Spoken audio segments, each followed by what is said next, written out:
Hi guys, it's Wednesday. We are on our last day of training. My name is Mike with A.O. Reed. I did the startup and commissioning on the HVAC and plumbing systems on building, right now we're talking about specifically building A and building B. We're up on the roof of building A. We're gonna review the exhaust fans that are up on this roof, and then we're gonna make our way down the building. I'll show you the rest of the exhaust fans. I'll show you some room unit fan coils, and we'll do the first floor fan coils. And then we'll do the 3 air handler units that are on the site for building A and B. There's 2 air handlers in building A and 1 air handler in building B. Okay, we'll walk those. So to start, up on the roof here, we have exhaust fans 1A through 11A.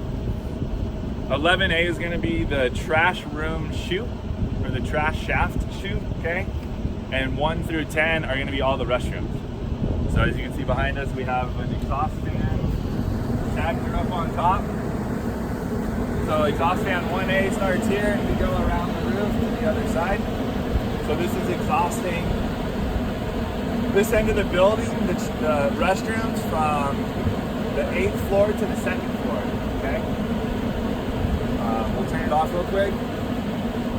Sunbelt is controlling these. As you can hear, it'll take a couple seconds for them to wind down. I used the handoff auto switches. These starter assemblies were provided by the electricians. So the starters, any issues inside the starter would be like a service call or warranty call to Rosen. Okay, to Rosen. All right. So once we turn off the selector switch, then we turn off the main power switch.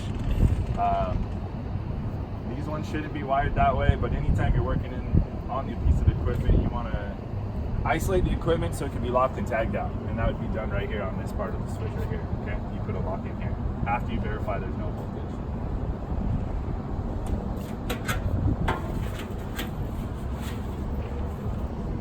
Okay, so we got up on this roof too. On these units, we do have greasable bearings here. Okay, so 2 greasable bearings. That's one thing I forgot to bring. I'll have to get that information. This is a specific grease that Cook uses on the fans. Once we get down with the roof, I have an email. I'll make sure I get that, and then we'll get that information in the video. I believe all these units up here should all have the AX22 belts. Again, belt sizes are all recorded on the A.O. Reed startup sheets. And then horsepower of motors, volts and amps initial readings will be on our startup sheets too for you guys to have reference on. Okay. The motors are all sealed. During startup, did you grease these bearings? Yes, sir. Okay. That's the white stuff. Sometimes I try to wipe it, sometimes I don't. That way you do know it was on there, and then you can see a color differential because this isn't like standard grease. Again, when we get down, I'll look at my email, and then I'll get that information, and I'll make sure we forward that information to you guys as well. Okay. So we definitely did grease bearings before startup. Any questions on the exhaust fan here? Motor data is on the side here if you ever need to reference it. Let's see, these starters. 3-phase? Yeah, 3-phase 460. Oh, I shoot. remember if they had electronic. 3-phase. That was the smart one.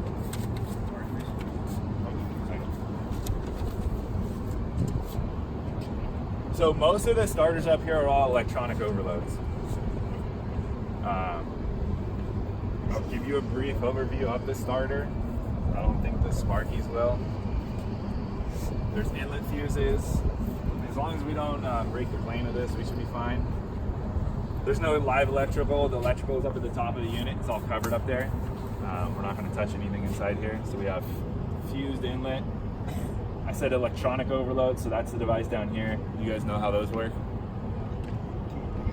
Okay, so the overload is what is monitoring the current for the motor. So if we get into a high current level, the overloads will trip.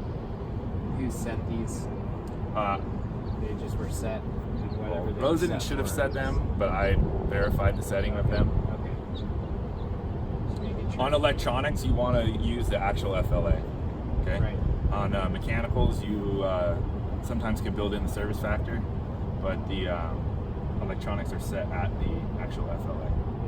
Okay. That's fine because I assume we're not using service factor amps on these anyways. Yeah, you shouldn't. Well, again, it's just for the setting.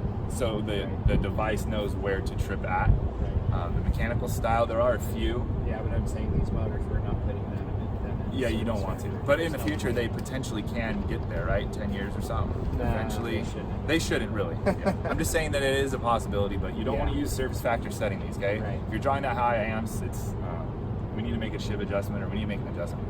None of the amps were that close, okay? These things were slowed down all the way as far as the shiv will go open. Controls is controlling this. They do start stop, and then there's another relay over here that's going to turn on the auto side, okay? Yeah, so the BMS will be able to turn these on and off if we want. Yep.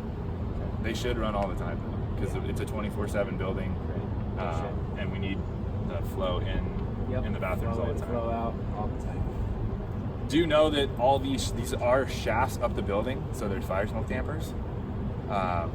During testing, we came up and physically turned the units off, but right now there's nothing that turns off the fan up here in a fire event.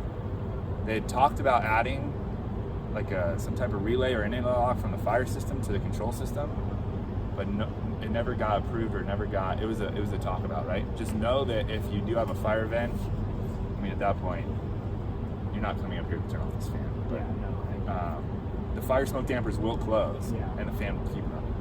Yeah. Okay. Well, I guess if you knew there was a fire though through the BMS, you could shut off the fans remotely, right? Just keep that in mind.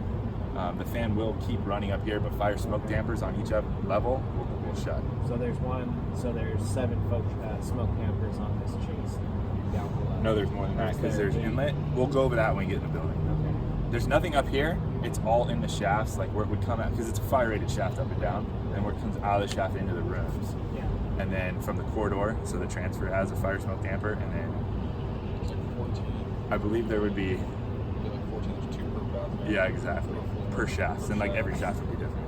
And I believe if there's a fire event in here, it's global. Everything shuts down. It's not like local to a certain floor or anything. Okay. Again, Yeah, provided by I suppose residents, they're so if there all is tied an to the issue fire in here, system, it's going to be on the electricians to deal with that, okay? Yeah. Control fuses. The 2 top are the inlet fuses. The one at the bottom is going to be your control fuse. Make sure if you're replacing fuses, use the exact same fuse, okay? Are they fast acting or are they? Like, it's not ours, I would assume. It's like a normal, I was just typical wondering. HVAC fuse. Just make sure we don't put our fuse in right now, just to be safe. Okay?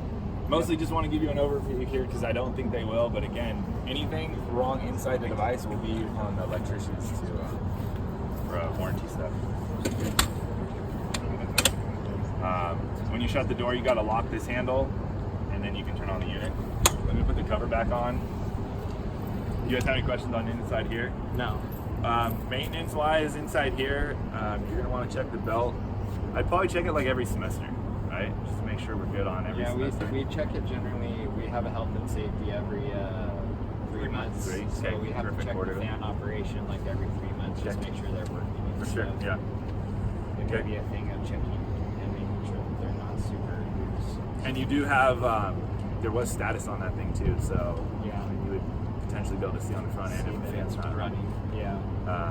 Because that pulls the amps off of one of the legs or something. Yep. While you're doing that inspection, again, when you are doing the inspection, make sure you shut off power. That's like the most important thing. Lock and tag it out. We had a guy that came up to a piece of equipment. It wasn't running. I don't know exactly what happened, but it turned on when he stuck his finger at the belt and it nipped the finger off. Okay, so if you guys do touch, if you try to touch that and it tries to turn on, it will hurt really bad. Okay? Yeah, this is 3-phase, Lock and it'll tag start out. pretty hard. Yep. Okay. It doesn't matter. Single phase, 3-phase, that belt, there's enough torque on that thing. It's just, you know.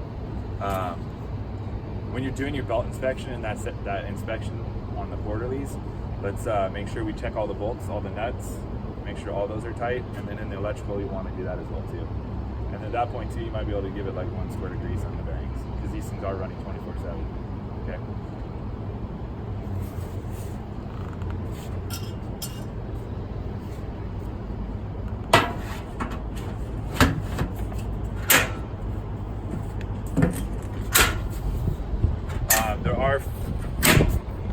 There's screws at the bottom. You can take these screws off, and the whole fan will come off the curb. I want to try to see if I can find that email real quick. It should be easy to Any find. kind of sealant in there, or you guys just put them on like I'm sorry? ISO gasket or something? I think they're just sitting on top of the curb. Oh, okay. Alright. What are these? Crook?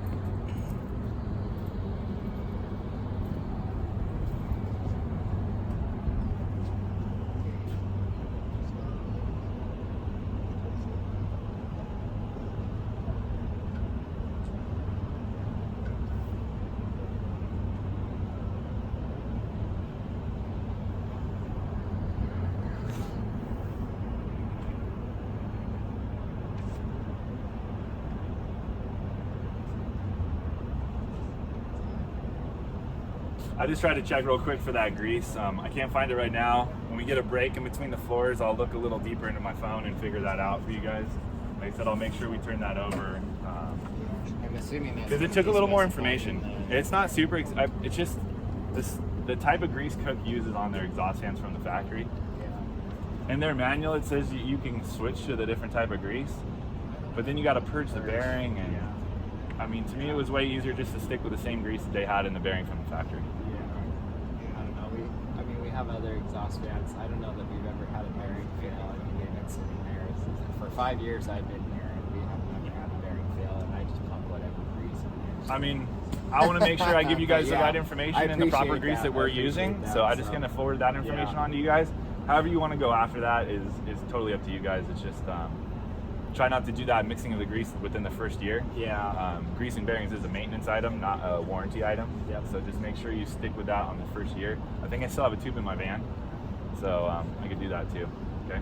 Because there's this grease, there's the grease that are on the pumps, there's, That's you know, true. there's some So different anytime you stuff grease a around, bearing, so- you got to make sure you look at the O&M manual and the piece of equipment that you're greasing and make sure you're following that proper grease. If you do mix greases, it will turn into sludge. It will either become really liquidy or really clumpy. It does change the Yeah, I made Disgusting different stuff. grease guns and film with specific grease. and that's what I do too. Yeah, I just have So- the different grease guns. I don't ever try to purge my grease gun anymore. It's way too complicated. Yeah.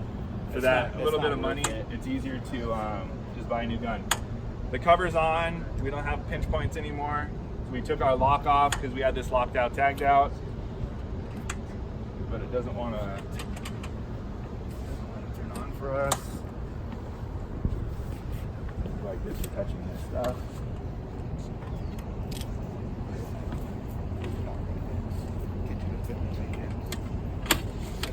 So to open it, you have to put the screwdriver in here first.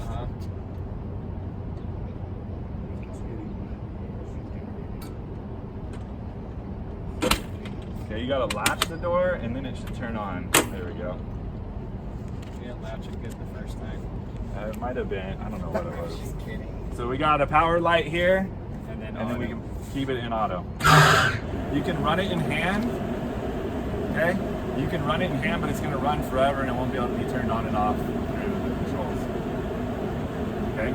Did you guys already adjust all the belts or what? Yeah, we did. That one probably stretches a little bit more. Yeah. I'll do it one more time. Put a little bit on that.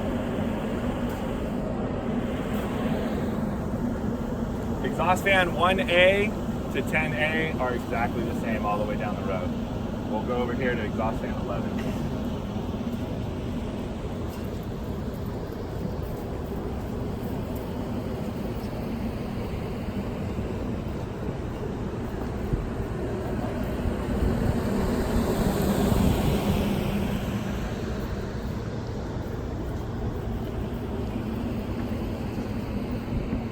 But you have to realize is that we're using the 3-phase, right?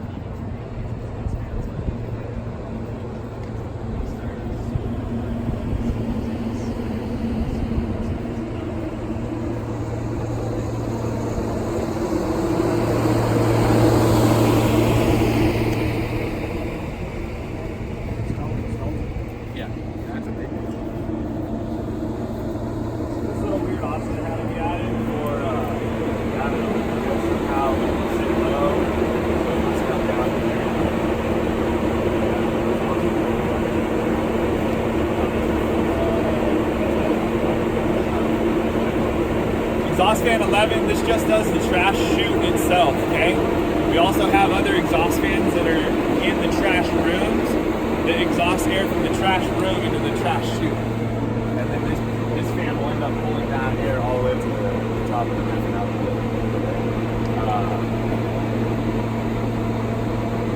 the It's just a smaller version of the other fans we've already seen. Same thing inside of greasable bearing on the motor shaft, on the fan wheel shaft. Cool. This unit right here has the mechanical overload.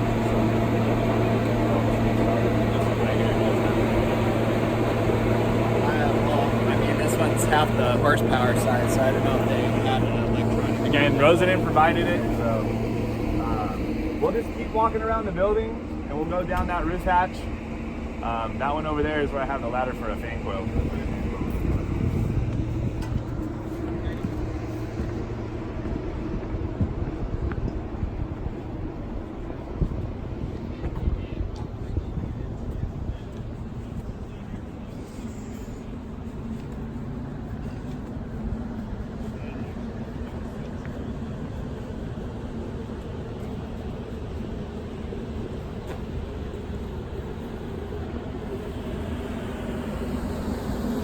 You're not filming right now, are you? Yeah. Yeah, what's up? Are we going somewhere else? We're going down. Okay. Good? Yep. All right, guys. We're in building A. We've come off the roof. We're down on the 8th floor. We just talked about the exhaust fans on the roof. So I'm going to show you now down on the floors.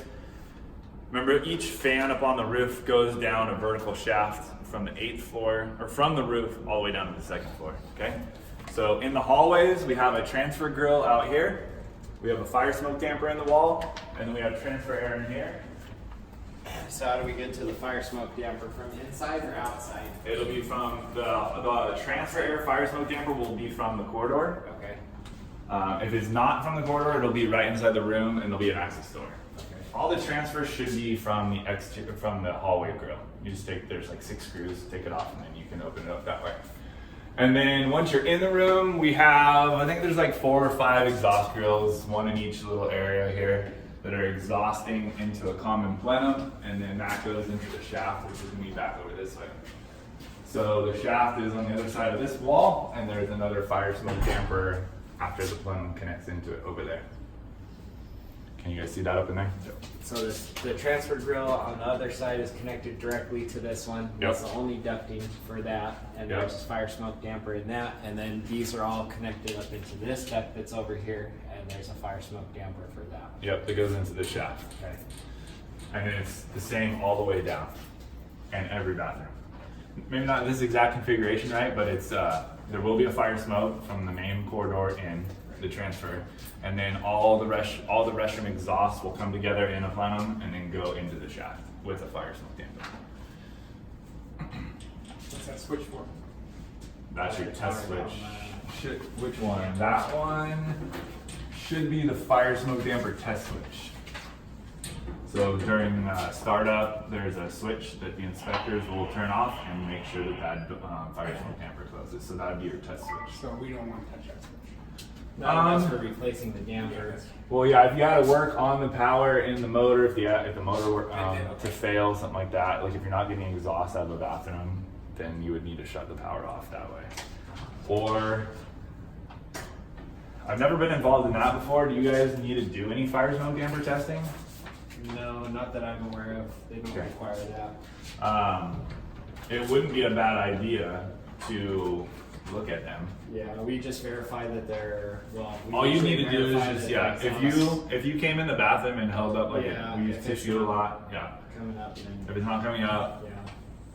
then Well, we do check fire that, we smoke do damper. that in one area. In our other area, some people are not so good at checking that, but in one area, we do check that frequently. So obviously, yeah, if you lose We try to exhaust flow to the restroom, you're gonna have moisture buildup, which Right. can lead into problems. Exactly. So that would be something, probably even monthly, that wouldn't be bad. I don't know if that would be, if that could get worked into like a janitor's thing, or I don't know exactly how you guys could work that out. That But would do hardly anything. That's what I was going to ask, is how do these come down the clean and they just pull down kind of? so those grills are gonna be They're going to be two pads. So there's a tab here. There's a tab here. It's a little service screwdriver. Pull the tab and pull the tab. I don't know if I can reach that one. And these will be you'll want to clean these. These will get dirty. Yeah, that's what I'm doing. Come on, baby. Let's try the other side. Yeah, this will be part of our health and safety, I assume. Probably we would just want to check the transfer grill on the other side, make sure it's pulling. The clips are the same on both sides. I just want to see what this will. It's this side that I can't get.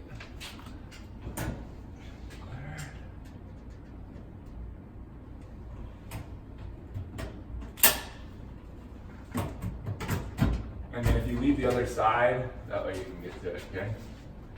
And then you can clean your grill, wipe in here if you need to.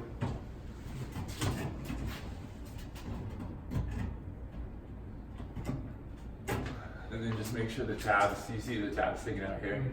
Just make sure that's back. When you push it up, that one's on top. Sometimes you need it just, the ladder would have been just a skosh bit easier.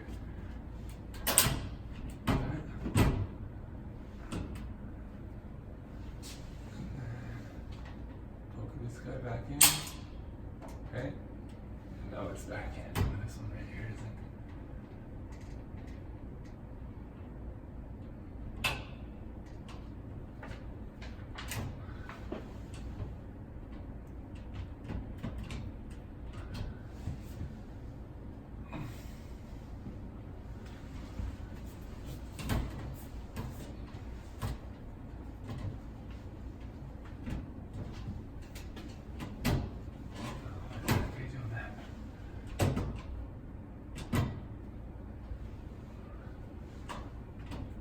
Hey Jim, don't break one of those things when you're working on them. That's gonna be hell to replace.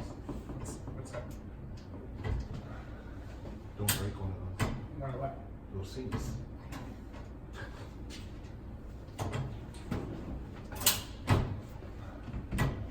I need to grab a ladder and get back to that guy. This corner's not going up into the latch up there.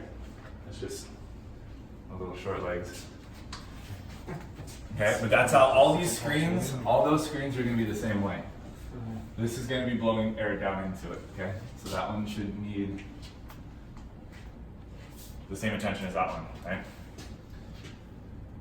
Exhaust. All the bathrooms are the same. They're all gonna have drops like that and transfer air. We'll keep on moving down to the other end to the fan coils. We'll actually, as we go down the hallway, I'll show you where the couple of the other exhaust fans are per floor.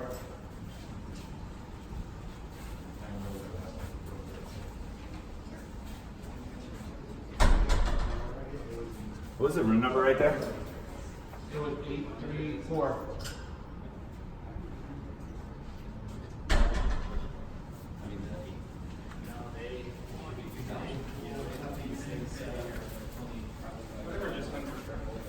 So as you guys go down the hallways, metal doors will be bathrooms, and then just look up top for the grill. Wherever you see a grill is going to be transferred for the restrooms. There's a lot of air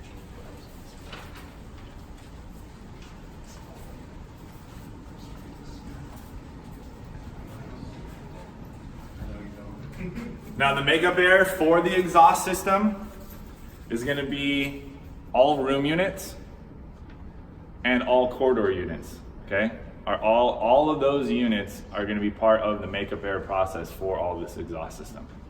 Okay, it'll either be leaking through the door or just coming through the space here when the unit's running for each individual room, and then at the end of the hallway is it comes in from the outside air into the fan coils.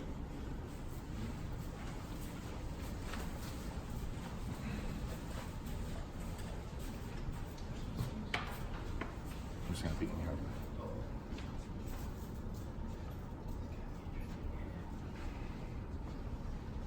No, we're gonna go do it. We'll do it over here. It's fine.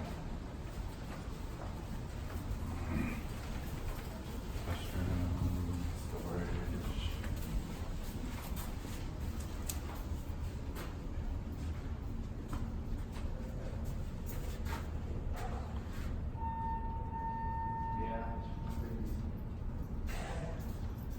In regards to fan coils, real quick, just because we're walking by the room, these electric rooms do have fan coils in them. There's a tattletale up over the door. That's a secondary spill fan. Okay. Electric rooms 2 through 8. There's also one on the first floor. It's the main electric room. And in here, the trash room. This is the only floor that is different than the others.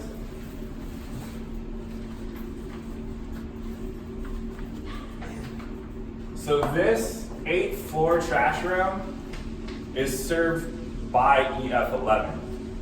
All the other trash rooms have a dedicated exhaust fan in the room, in the ceiling above an access door, a little bit bigger than this one. Okay? So the 8th floor is the only one that doesn't have a dedicated exhaust fan in it, like a booster fan. It's being The one that does this room just does this room and this other room, right? the exhaust fan here is EF11 up on the roof. Right. So it's doing this room plus the entire trash chute. Oh, okay. Okay? Does that make sense? Yeah. Okay. The ones inside of each specific trash room below us, where are they exhausted? Are they going into the trash chute or are they going outside of the building? Sorry, one more time. Below us, you know, say the 7th floor, so that one's got its own exhaust fan. Is it exhausting into the trash chute or is it exhausting outside It's of the building? into the trash chute, Trash chute, right? and then EF11 pulls it up. Okay. But it has a booster fan. So like this Yeah. is the trash chute right here. Right. So EF11 is up on the roof for this. We didn't come up here the other day. This is going to be your water line for the trash chute cleaning system, okay? And then if I'm not mistaken, there was an air gap up here. Okay? With the solenoid valve. I'm not sure who provided all that. It's probably the trash chute guy. We just Yeah. provided the water up to it. Right. Okay? Makeup air for the trash rooms is through this transfer, and then there's a backdraft damper and a grill you can see through the louvers. This is just the top of it. They're actually, but the trash chute, this is the whole trash chute. I assume it covers the whole, you know, there's the recycling and then there's and it's actually like a tube that goes down. Okay, I was thinking This one, this cleaning solution only goes down the trash one, not for the recyclables one. Sorry, continue. No, it's fine. I just wanted to make sure we pointed that one out. We didn't get up here on Yeah. the plumbing valves one. Like I said, if you look through here, we have makeup air from the housekeeping room, so we're drawing a draft through that room into here, out of the building. Fire smoke amber up here in the wall. Cool. We'll keep on going. Fan coils in these common rooms. I can't remember if this one's like a study or not. Anytime you see that big metal shiny door, there's gonna be an exhaust fan above it. You can look at one of those in a different area.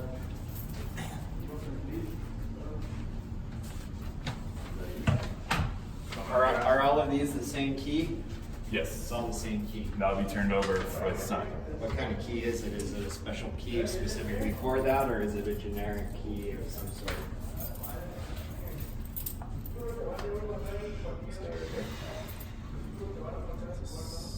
Westco. I don't know if 304 means it's stainless or not, but I think they're. They've got a box of like 600. Yeah, I'm sure 2 came with each one or whatever. Okay. And then we'll get into those. So that room has one. The top, so on floors 8 and 7, they're tied together in the lobby here. The top floor will have a fan coil. So this fan coil here will blow air into that lobby space. Okay? Just right here. Nope.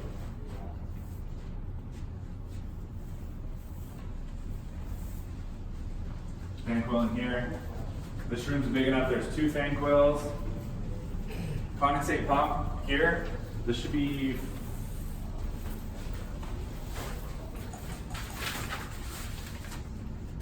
I don't want to quote you on the wrong one. So it'll be 829A. This fan coil up here has a condensate pump. Only one of the 2 or both? Yeah, only one of the 2. So the further one away, the condensate's grading that way. So we had to pump it up here and let it then grab here. Okay. the height of the soffits and all that, and It with the still fan goes coil in into there. the same drain as this one or Yeah, something? common drain there, and then It just wasn't high enough. and all exactly the height of the soffit and where the unit can hang, it wasn't gonna work to gravity it all the way, so it's just pumped up. I'll show you guys the And what pumps. kind of condensate pump is in this one? We'll open it up down on one of the other floors. Like I said, the ladder's down there, and then when we get to another floor, I'll make sure I open one up. Are they all the same? Yeah, all the fan Except for the air handler. It's bigger, That's yeah. not that huge. There's only two different styles of condensate pumps. That air handler and then a fan coil and building heat. So sorry, three of the big ones. Okay. So there's, it's just with the GPM coming out of the unit, we got to size the unit for that. Sure. Okay. So on 29, I do believe it is 29 all the way down. All the way down. So this unit will always have a condensate pump in building A. Okay. Again, I provided a list of HVAC equipment with condensate pumps. I even included the boilers, just to remind everyone that there's pumps on the boilers, okay? And I grouped them together. So what's the idea with the vents blowing above? I mean, it will go out and distribute itself, and it's gonna come down. So when we get to the fan coil, this gap right here is the return. So drawing the air through that way, and then blowing it out that way. If it's not grabbing air from the outside. Okay, so Most of these units in these areas are 100% outside air. You guys copy that? Most of these units right here are 100% outside air. On the drawings, it designates the outside air quantity and the total quantity of CFM that the unit will deliver. Like I said, in most of these common areas like this, it's like 100% outside air. Where the majority of the air is coming from outside. Where's that coming in? This specific one is probably going to be that soffit right there. There's louvers on the side of the building. When we get out the side of the building, we can, or the side of the building, we can show you on the opposite. Okay, cool. Just like the ones over at. Anything on the side of the building, yeah, will be a louver. Just right up there, right? Yeah. Okay.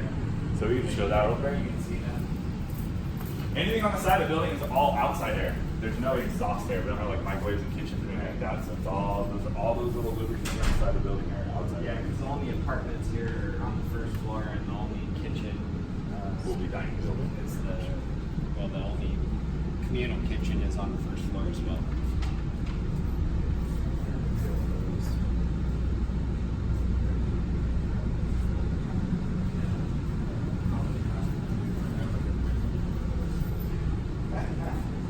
And these fan coils, are these variable speed, or is this how Well, they when we open one up, I'll go over more information. Okay. I just want to make sure we did. I did show you guys that one right there. That is the condensate pump unit.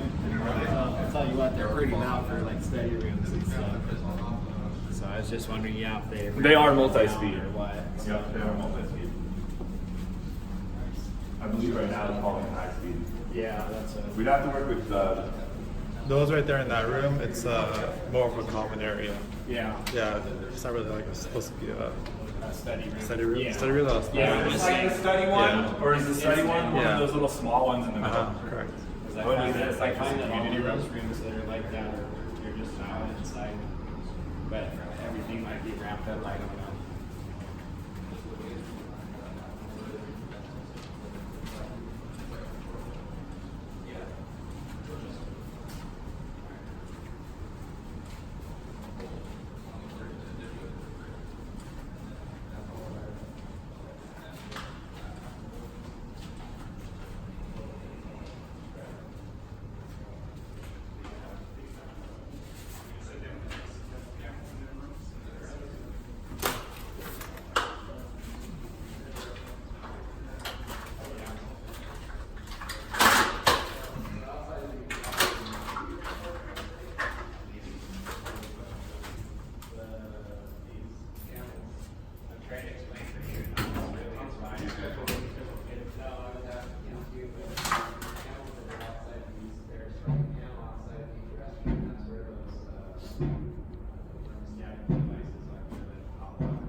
show them how to open it.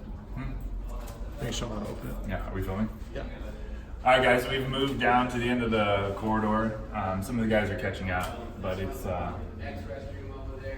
all the fan coils have a access door like this. They're, depending on the size, there'll be one key or two. This one's big enough that we have two keys. The key latch that's horizontal to the long edge of the door will be closed. When you turn it perpendicular a quarter turn, it will be unlocked. The key has to come out.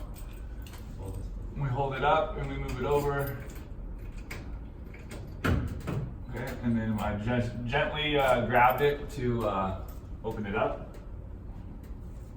There's 3 magnets. Depending on the size of the door, there'll be 2 or 3.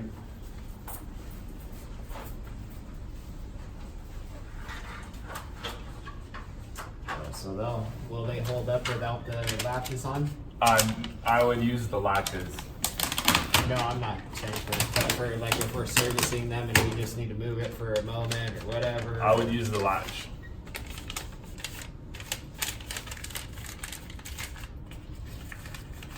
So we've listed, we have labels on the units, the fan coil number, and then we have the model number right here, and we have 277 volt single phase, 60 hertz. The FLA is 3.6 amps, a half horsepower, and the serial number of the unit. The only way you can get that information is taking this whole bottom panel off. So at least that way it's on the outside of the unit. Filter access is right here. All you have to do is loosen the screws. You don't need to take them out, and then slide the door over.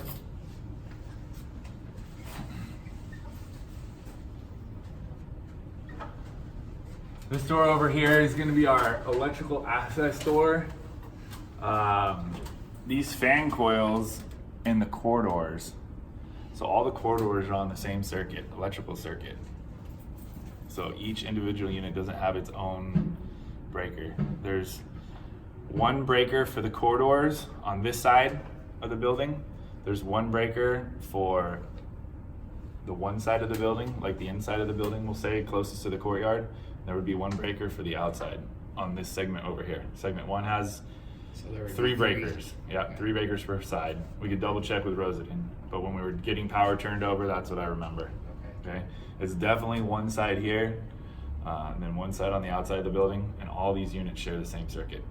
Do you guys do electrical work too on the mains? Okay. Be very cognizant if you ever have to work on, from what I understand, on the 8th floor, the power is run all 3 phases through every fan coil, and depending what circuit was on, they just ran that phase off of that main junction box into the fan coil, okay? But that means the commons all share. So if you do any work on the main trunk common, you need to turn off the power to everything. If you separate a neutral, the main neutral, from one of the circuits, you will create 480 and it will take out fan coils, okay? Be very important that if you're working on the main electrical run, you're very careful with that neutral, because all these fan coils are sharing the same neutral, okay? Does that make sense?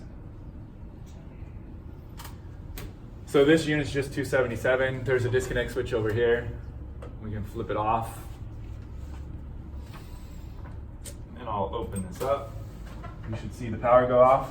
So each fan coil is creating power for the controller. Doug will talk about those. By flipping that switch off and the T-stack going off. It doesn't mean that there's no power in this box, guys. It's very important, because the power is still on the side of the box that you can, that you can touch. So if you need to work deep inside this unit, I'll use the laser pointer. This is still hot down here at the bottom, at the switch, okay? So we still have 277 here. If you ever have to replace the transformer, unfortunately, you gotta go shut off the main breaker, okay? Make sure you lock and tag out that breaker. So what is that just shutting on? What?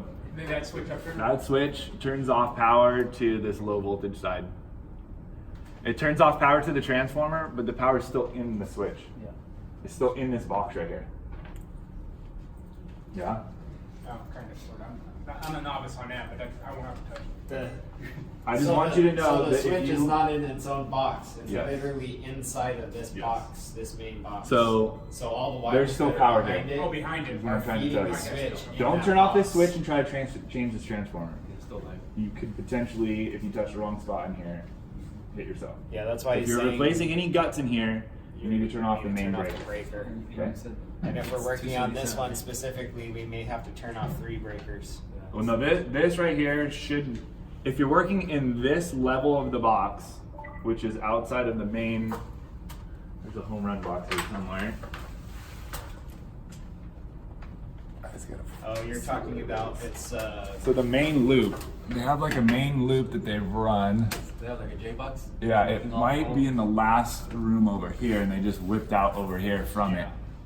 Because they were hitting like every fan coil had. They used like a 3 conductor. You're I believe saying it was. if we're taking apart electrical back further on, In the there could be extra stuff that's still energized inside of each box. We'll even look if in we this turn fan coil off down that. here too, and I'll Yeah. see if that one's in there. You know what they might? I understand what you're I'm saying. trying to think now if they only did that in building B, Okay.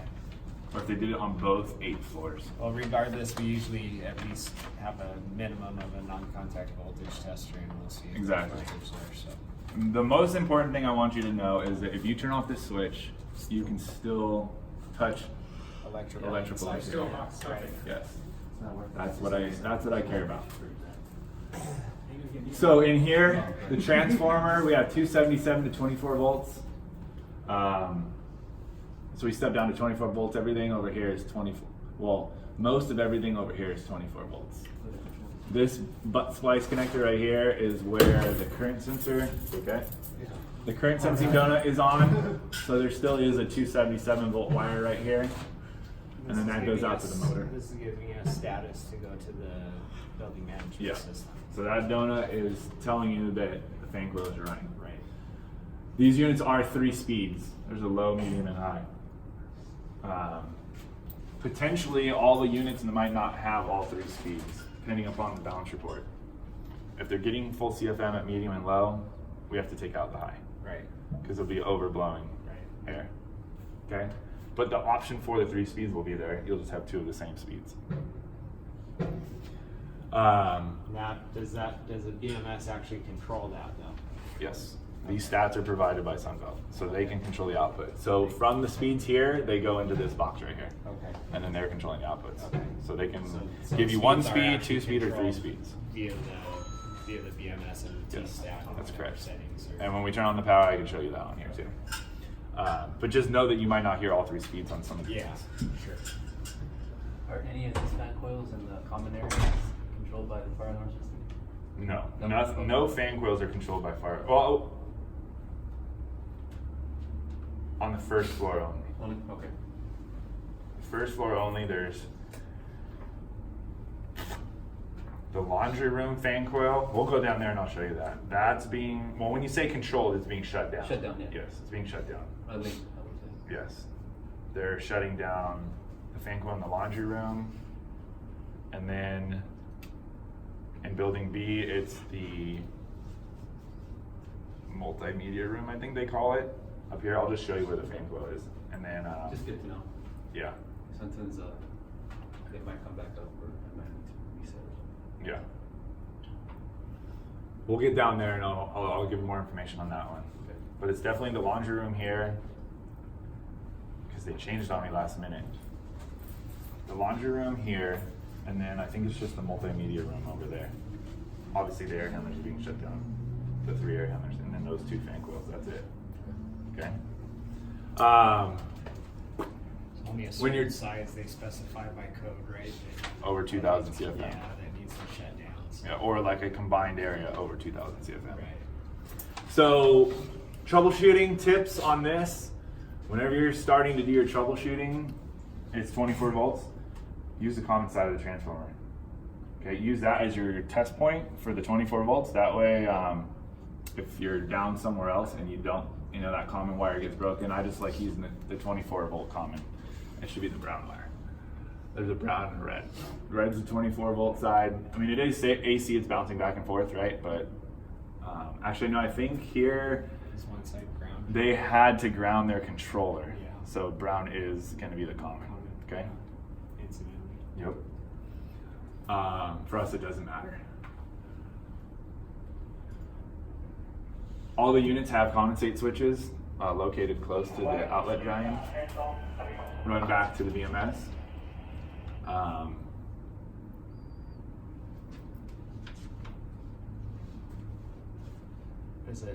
Is it around the side It's a of the float. pan or something? It's a float, so it'll be on the end of that. Okay. Unit So it's over not there. actually like in the drain line or anything like that. It's No, it's actually not. in the pan. It's in the pan, yep. Okay. There is a wiring diagram on the back side of the units right here. Any questions on anything in here? 24 volt controls, 3 fan speeds. They're ECM motors. It's just each different speed signal. It's not a 0 to 10 up here. These are just high, medium, low. Fan coils on the first floor do have a 0 to 10 volt signal. They're still being controlled similarly up here. It's just they're sending a certain voltage for each speed.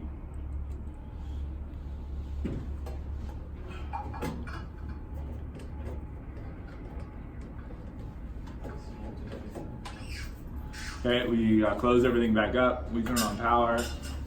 Give it a set. The light should start blinking, and then it's gonna do its little magic. And it'll come back on. Communicating.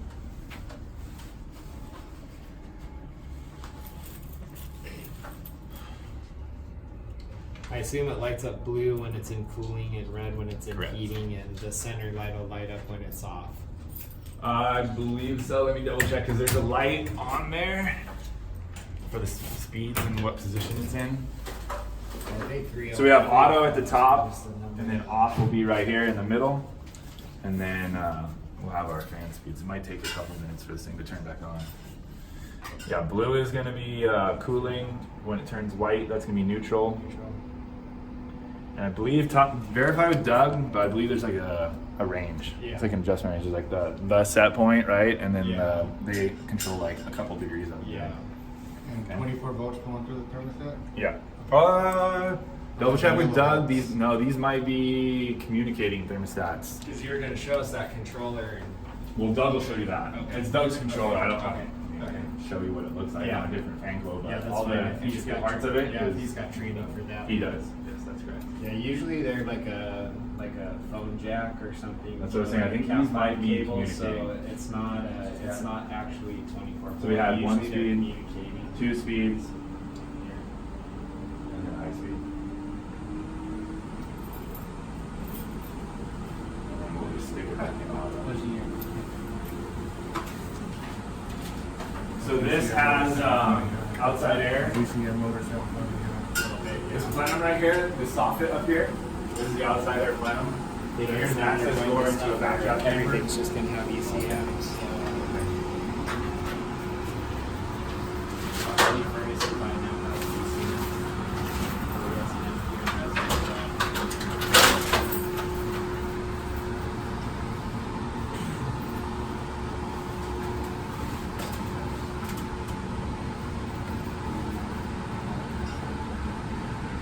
Yeah, that's what I was thinking. I was kind of laughing at that because why are they busting up the concrete over there, right? It was crap. That's what I heard.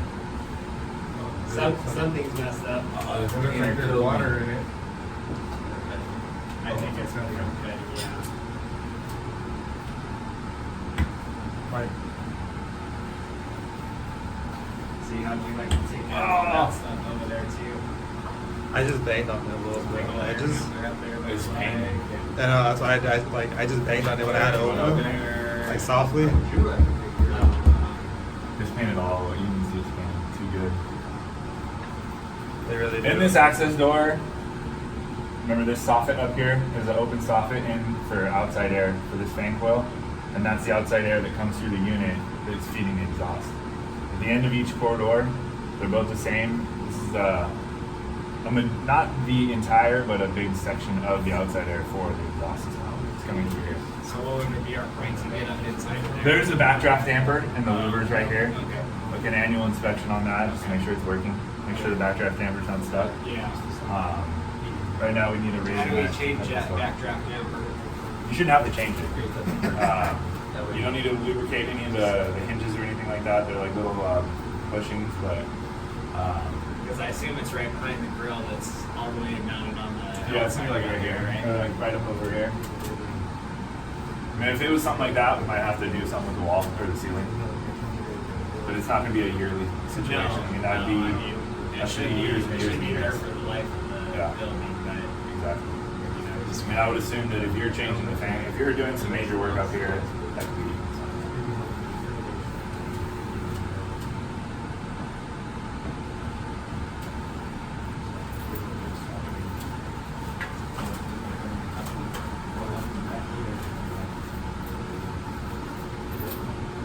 So this common room fan coil out here is going to be the same as the room unit ones.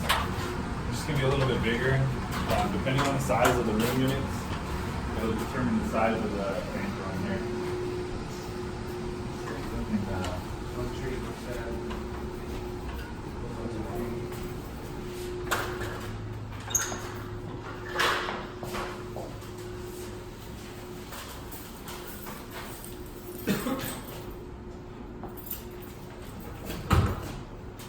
So this one only has one latch, a smaller door. Make sure you look up at the unit first.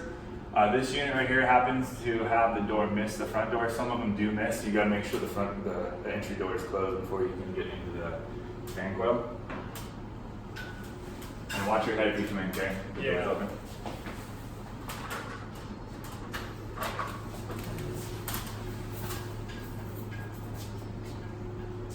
So when we're changing filters, we want to make sure we turn off the unit. The disconnect switch is up here again. So I flip the switch, power on the stat one out. Okay, just a couple turns. so can you Couple imagine if turns. the door closer was here pushing on that door? It was already, they've replaced Oh, it. I know. I'm telling these guys, you know. Well, the arm on the old ones like came out in the middle. Yeah. This Okay, literally and then would've so I been up loosened in all its three chest right screws. now. And then this thing will just slide over. I don't think I loosened that one enough.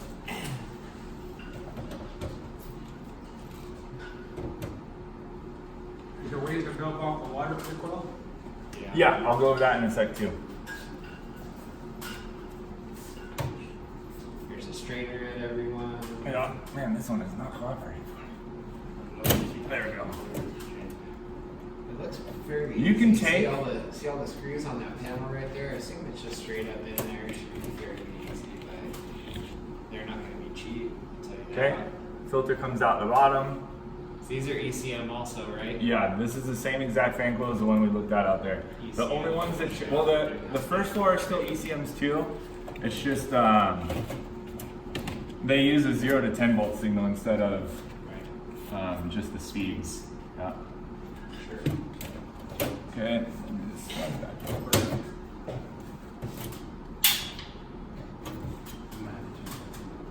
Or something. Or just that we just turned. Changing 800. 500. You get help with that?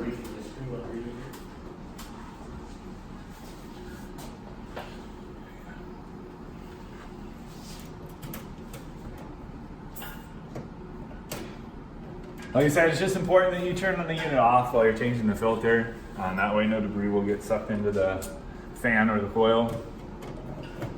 When you're done, make sure you tighten the screws back up. I still am missing one.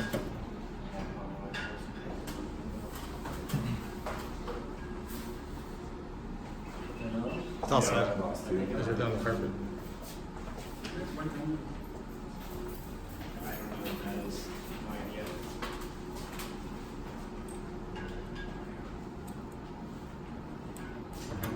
That first fan coil we looked at doesn't have a designated outside air duct, Yeah. but this guy over here, Just two closets, so this would be a two-person room.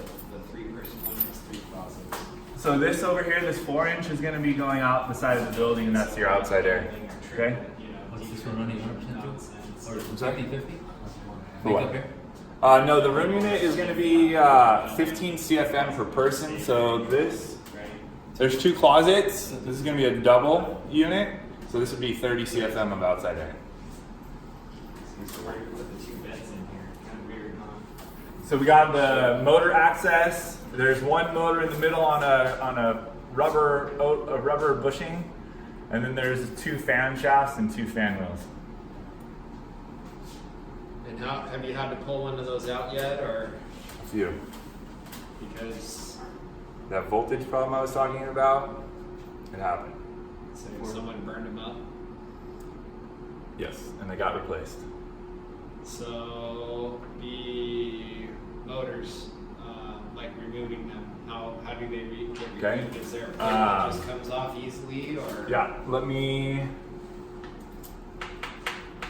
if you want to show us in another building and get a No, drill or this is fine. something, if you're going to show us or something, you know. I mean, do you want me to actually pull it out? No. Okay.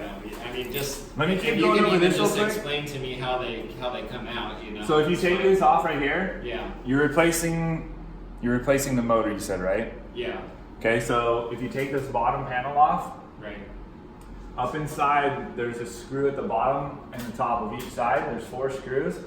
And there's a big mounting plate. When we get out of building A and we go back over to building B, if we go to my building B mechanical room, I have a motor plate that's out. Okay.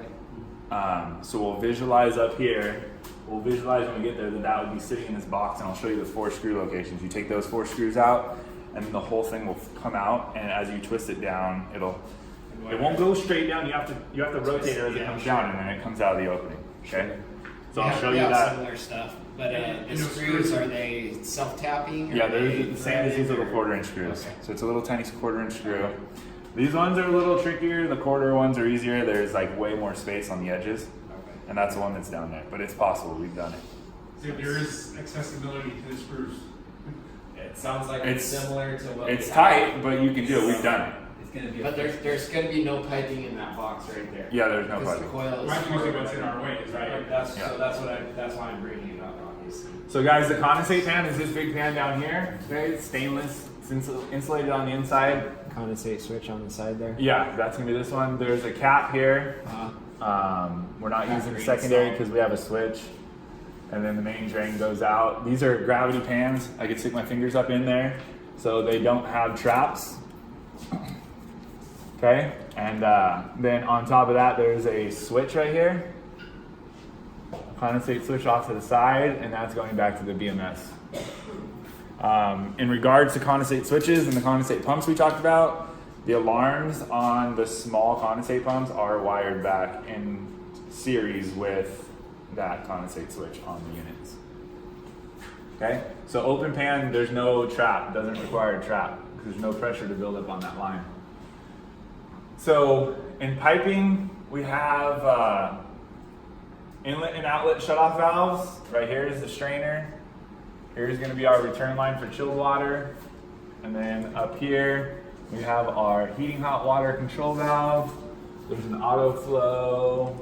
It's downstream of that. That is with the shutoff valve. And then the strainer is going to be downstream of that too. And there should be an access door over here. Access door here, access over here. There are air vents at the top over here. Were there construction strainers in these? No construction strainers in here, but there are strainers, and they were cleaned when we did our flushing. Okay. So you guys have already actually pulled out each one of these screens.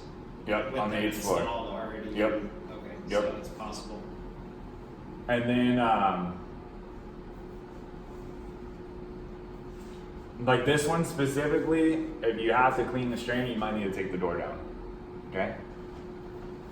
The door, you mean the hole? This whole metal door. That's something that shouldn't be done all the time, though. How does that come down? There's 4 or 6 screws. 1, Oh, I see. 2. I think there's 2 on this side and 3 on the hinge side. Hopefully we don't have people on the screen all the time. Yeah. Same configuration on both pipings, heating and chilled water. Again, air vents up here, factory provided air vents at the top of the coil. As far as the fan coil is considered, that's it. Yesterday you mentioned you were gonna show us, you were gonna take us through the bleeding process that you recommend for bleeding air. You're gonna show us the manual vents on top of the risers. So the vents that we use are the strainers here. Okay, so you vent the top of the riser through the strainer. It's a hose bib. Let's see it over here.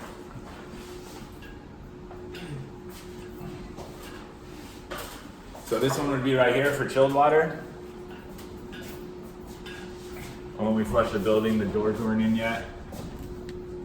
You'd have to be gentle and cut all the insulation off. Just make sure if you have to remove any of the chilled water insulation that you make sure you put that back together and make sure it's airtight, or else we could have condensate drips, okay?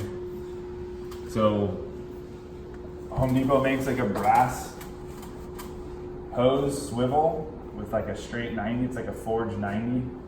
And those things work really well here to get that hooked up to the strainer drain. And then you could hook a hose to that. Because like a normal drain you need a lot of straight runs of, because the hose will kink. So this created that turn, and then you could hook a hose to it. Like that RB90 you were telling me about, but I saw they had one down on the cart down there. My cart in the B? Well, down in the mechanical, I don't know if it was This far up. It's like the same thing I bought for the 90 inlet. Yep. So that's what we were using to hook up to strainers. Like if they're in hard to reach areas, that thing swiveled on there perfectly. You could hook the hose up and blow down the unit. Okay. So that's what I'd recommend using on this. And that's then only heat and water as well, too. drain down and have it operate. Yeah. If you drain the whole system to get the air back out of like the main risers.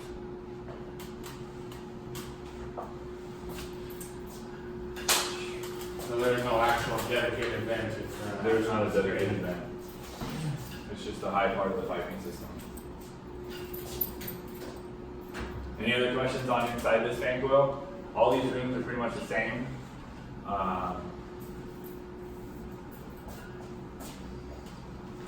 On the return opening back here, I told you guys in one of the other units, so when this door is up, this groove right here is the return opening, okay? So I want to make sure this stays clean and nobody plugs this up, or else the unit will starve for air.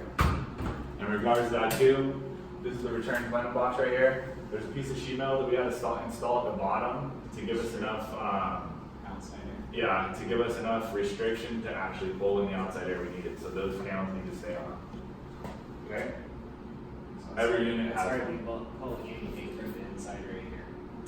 No, it's just that that opening was so big, Yeah. and that the slot still in there is big enough that it equals the CFM that we need for the return. But the more important is the outside air because it's a long run out the side of the building. Okay, just make sure you don't take that fan off because then we're gonna lose that outside air. Okay. We'll go find a unit with a pump.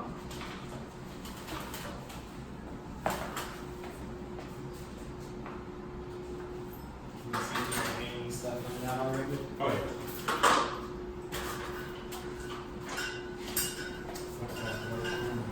I assume that's fine. Another floor? Yeah.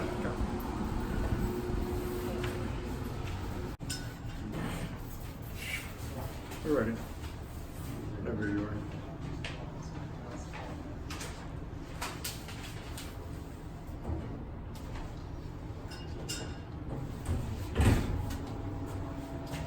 Okay.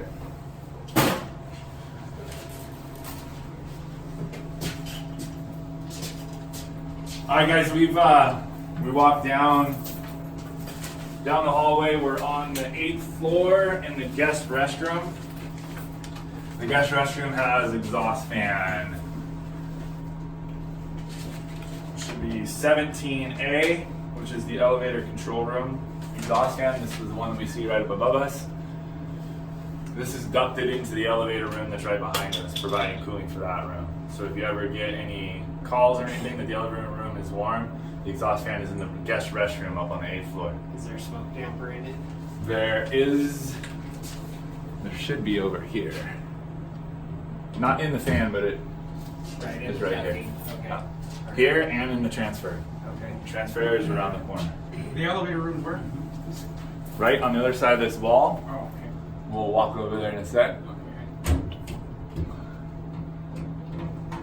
stat inside of that room tied to this exhaust fan? I want to say this runs 24/7. Doug would have the information on the stat. Okay. Just wondering. I'm trying to remember if it was temperature controlled or just time controlled. Yeah, 'cause right now we have like temperature control, maybe. I would think it would be temperature control too. And where does this vent to? Right outside the building. You Okay, can so see it there's like from. there's like a There's a grill, louver right behind outside us, yeah. the building here. And then each one of these general restrooms have a little Brown exhaust fan that dumps right out the building too. So if you guys come over here. Thank you. The little vent is gonna be for the little fart fan, and the big louver right there is gonna be for the.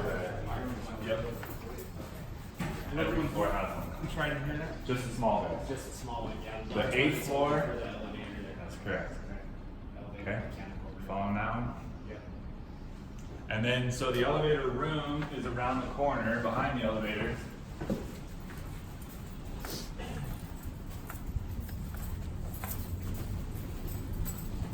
Okay. So this room is on the other side of the bathroom. Transfer air here, pulling from cooled corridor air into the room, and then out fire smoke damper and test switch in here to the grill. 8th floor only. Both buildings are the same. The exhaust fan is labeled a different number over there. They didn't need as many fans over there, so it might not be 17B, but it does have its own dedicated elevator room exhaust fan. Okay. All right, now we can go down to the lower floors. We'll go to 2.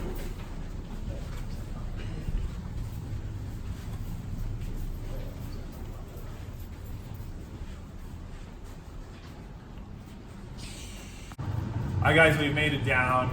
We're on the 2nd floor now. We're looking at fan coil 2-29A. The -29s in building A all have condensate pumps. They're all mounted really similar to this one right here. We have the condensate pan here. We have the outlet. We go down into the float assembly, and from the float assembly, depending on the condensate level, that will turn on and off the pumping unit right here. So condensate comes in, it builds up, the float makes, the pump turns on, it sucks water out of the float assembly, and then it pumps it out the other side and up into our condensate drain. And from here, it will continue on. Looks like somebody put our hanger down.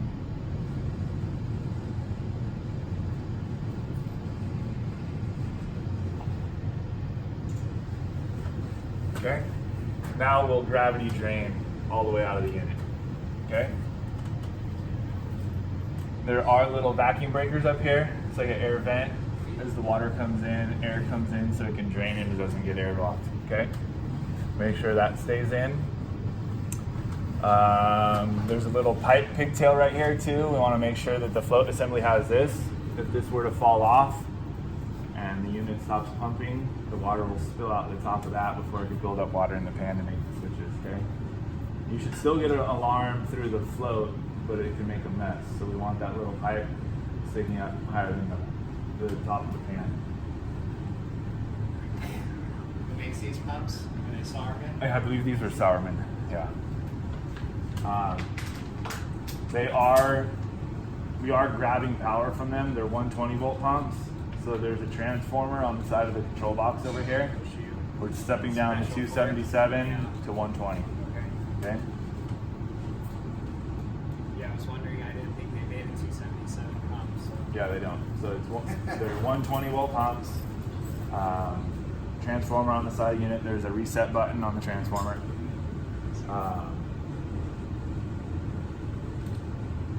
What else was there on these guys? The pump's pretty simple. There's a plug here.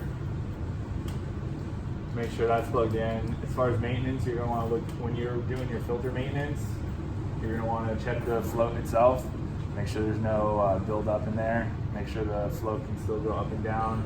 At that point, it'd be good to dump water in here. Make sure the float turns on and the pump turns on, and then it turns off as well.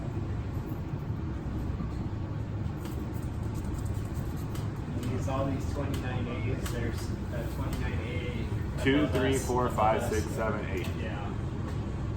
Okay, and then again, just refer to the list that I've made Yeah. for the units with the pumps.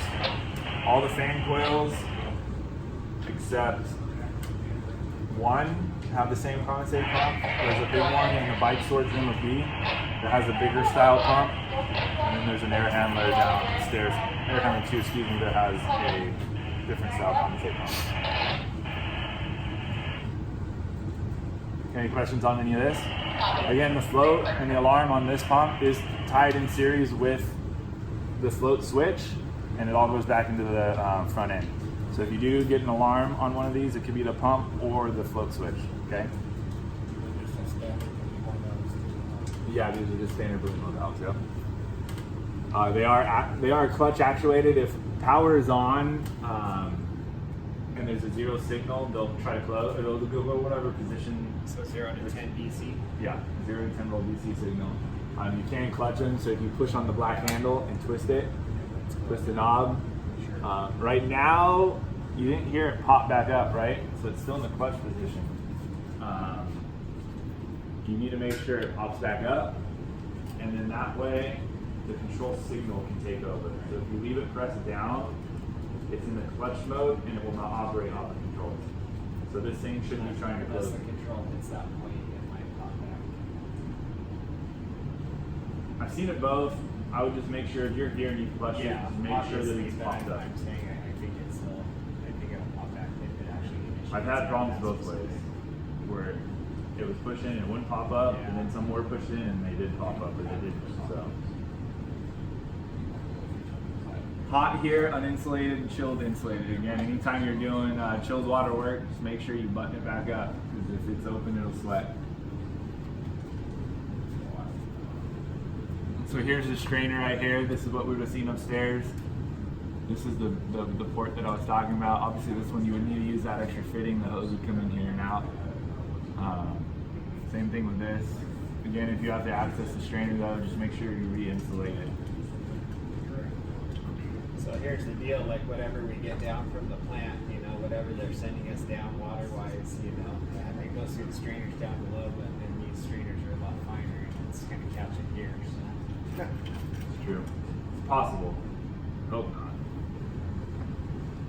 We hope their system's sealed up good and they're not bringing us any debris. Yeah, I mean, it's an open system, right?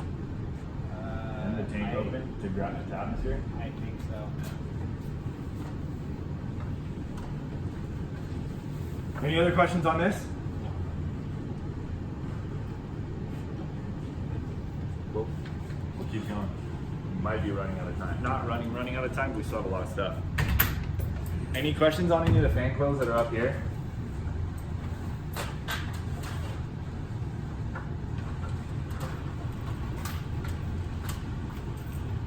So these common areas and room units up here on the 2nd through 8th floor are all the same style, just different sizes.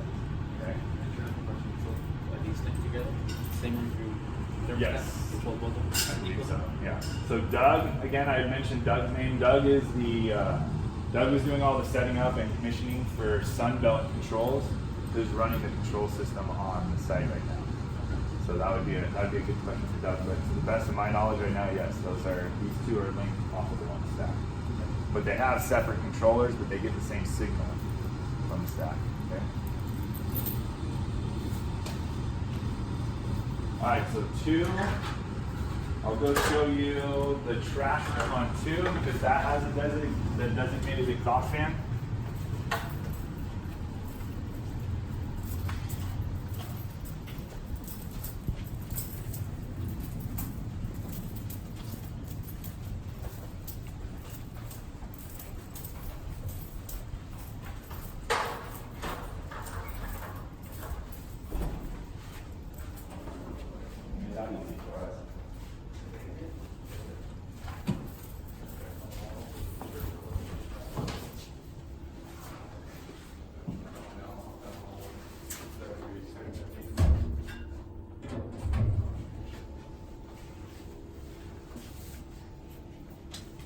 drive inline exhaust fan for the trash room. This will be typical from 2 to 7.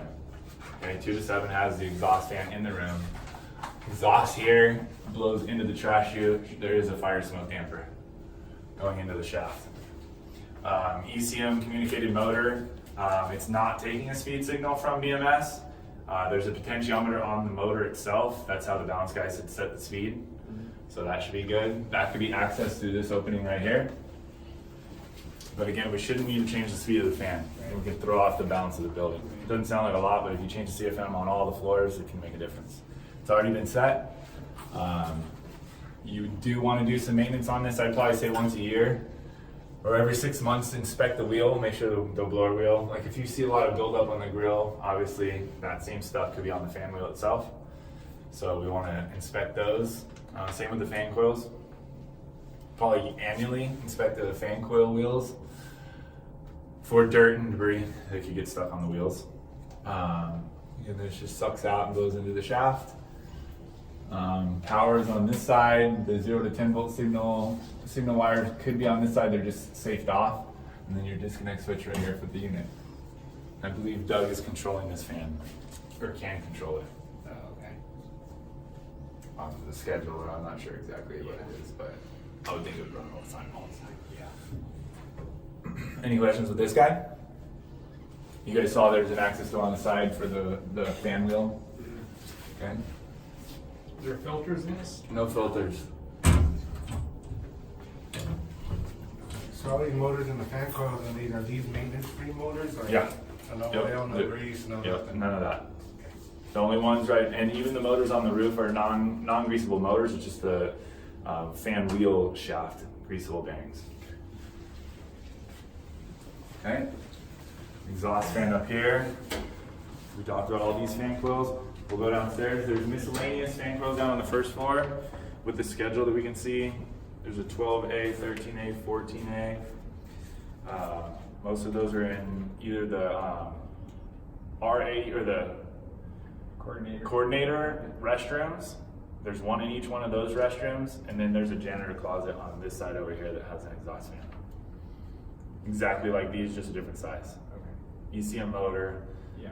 None of them are using a 0 to 10 volt speed signal, but they've all been adjusted on the potentiometer for speed.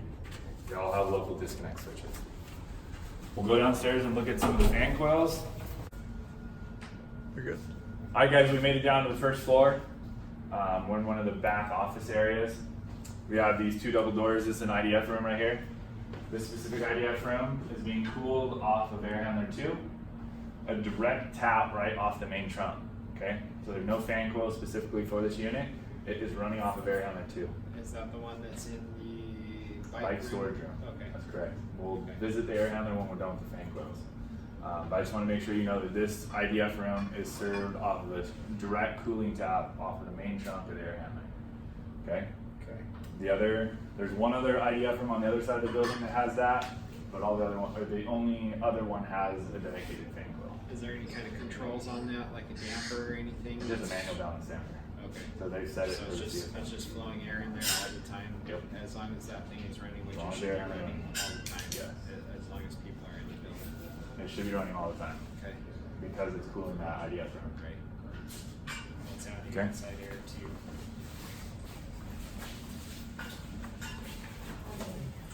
Yeah. Hi, Mike again, A.O. Reed. We're in building A, first floor, the main electric room. We have a fan coil in here. It is a pumped fan coil unit. It's on the list. This is also the fan coil that serves the main BDF room on the first floor of building A. Through this duct run that goes over here. There is a fire smoke damper on the supply and the return. The return is the low one, the supply is the upper depth. This unit has a transformer on the side, on the top of it as well too, for the condensate pump, like we talked about upstairs. These units are different style fan coils. So these units right here are the 0 to 10 volt speed signal that they're receiving from Sunbelt. So if you're trying to troubleshoot this one, you either need like a 9 volt battery, or if you can at that point use. When I did startup on the fan coil, they didn't have power to the controllers weren't configured, so I have a 0 to 10 volt voltage simulator So that's how I did the startup on the unit. You can ramp the unit from 0 to 10 volts, which would be full speed. Don't jump out the unit like you would do the ones upstairs. Upstairs, you're taking 24 volts on the medium leg, or the low speed leg. If that input's 24 volts on that, it'll go to low speed. Medium speed, you put 24 volts to that, it'll go to medium speed. 24 volts to high speed, okay? I don't think I said that upstairs directly. It's all 24 volt controls. But down here on the first floor, these style fan coils are using a 0 to 10 volts speed signal to change the speed of the fan, okay? So if you have to troubleshoot these ones, don't jump the 24 volts to one of the speed controls, okay? It's looking for a 0 to 10 volt speed signal.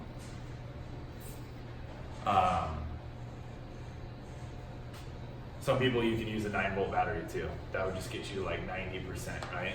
But you would know that if the motor works or not. Just make sure that that 9 volt battery is outputting 9 volts. If it's not, if it's 8 whatever, it still could work, but. Even when they're new, they should be almost 10. Yeah, okay.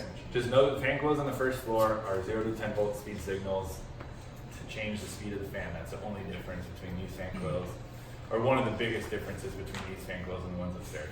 These ones are sealed fan coils, so where now we need condensate traps. So all the units down on the first floor have condensate traps. So we have a trap and it goes into the pump because the box, the drain is pressurized.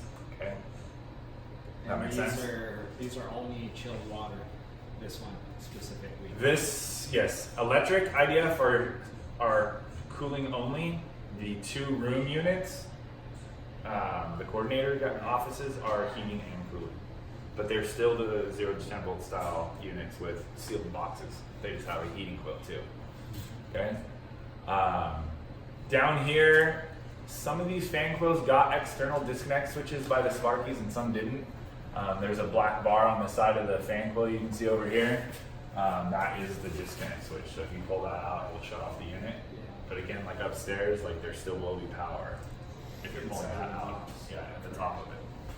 I assume that's It's not quite as congested as the ones upstairs, but it is still up in the box. So I assume this one is in here somewhere in that panel or something. 277. This might be in the 4 panel outside. I don't know. We'd have to check with the electricians. We'd have to check the drawings to figure out exactly what it is. Because it should be off a mechanical panel, and none of these look like M's. Yeah, these are on 460. Okay. Oh, yeah, it's 277 would just be single 460. That would be a 208 panel. Same thing with this. This has a strainer, control valve. Filters are from the side of this unit. There's a long skinny tab. I've been using a screwdriver and I just tap up the bottom of the plate to lift it up, and then the bottom will slide out, and then you can pull the filters out. They have some of the longer, pretty much all the units but one. I can't remember which one. One of the smallest ones. There's like a filter guide, so you can pull the tab, and both filters will come out together. There is a metal bar in between the 2 filters to hold them in place. On these fan coils down here, all the filter sizes are going to be on the startup sheets, and then potentially they could be on the side of the unit. Electric room, we'll keep on going down, and we'll come back and deal with air handlers.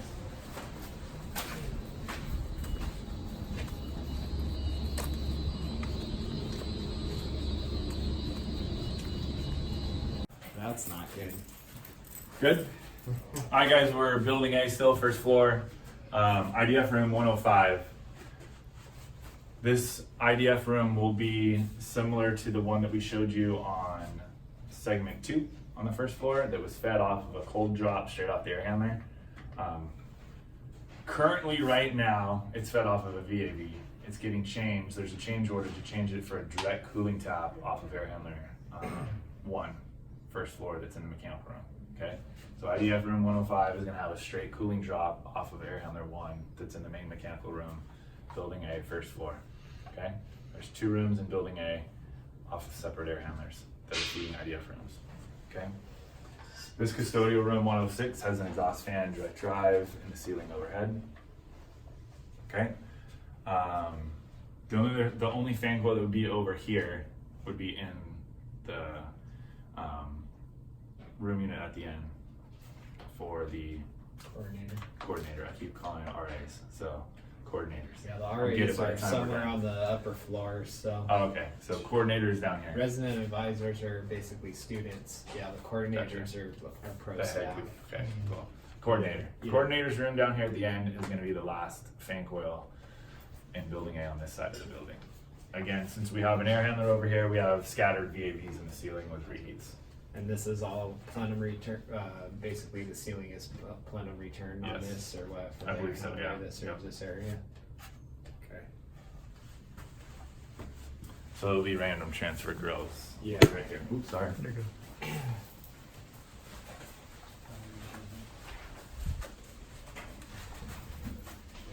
Through the floors everywhere.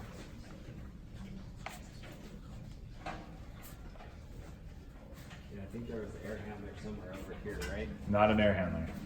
The only air handlers, yeah, there'd be There's some VAVs, yeah, there's some scattered VAVs randomly here, throughout here. I somewhere. do believe that they were labeling ceiling tiles to control that, right? Labeling the ceiling tiles? Yeah, that's what I was hoping for. Yeah, here you go. So VAV 1-12 is gonna be right above us right here. Okay. I was hoping we'd go out these doors right here and go into that coordinator room, but we're gonna have to go around that door.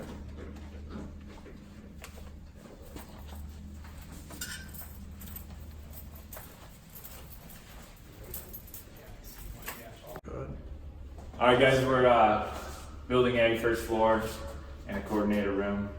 Above this really big return air access door is gonna be the fan coil. We have heat and cooling in here. This specific unit does have a condensate pump. Okay, it's mounted on the wall. It's the same little Sauerman. And that pump has the float alarm in it tied in series with the condensate switch that's inside the fan. So inside these units, there are the float switches too. Okay. Transformer for that pump? No, not on this. Yep. Yes, there will be. It's 120 volt pump, so 277 to 120. Okay. Again, this is that 0 to 10 volt speed signal unit again. Okay. They're just outputting 3 different voltages to get us the 3 different speeds for the stat. So it has the same stat. They're doing high, medium, low just by outputting a different voltage to the motor. Is there a breaker panel in here that the power for this comes off of, or? You know, where the No, power for this is off of one of the main, in the electrical room or something. or in One that. of the electrical I think it's in the rooms. mechanical room. I Okay. think it would be off the mechanical room. Okay. You definitely need to look at the drawings. The Sparkies have power that feed different fans. Like the fans on the first floor might be fed from like the second or third floor electric room. Yeah. Okay, so we're just gonna have to double check those drawings for that power that if you. Hopefully they. I'm do trying that to for us and maybe we'll- redo my brain here. Let's see.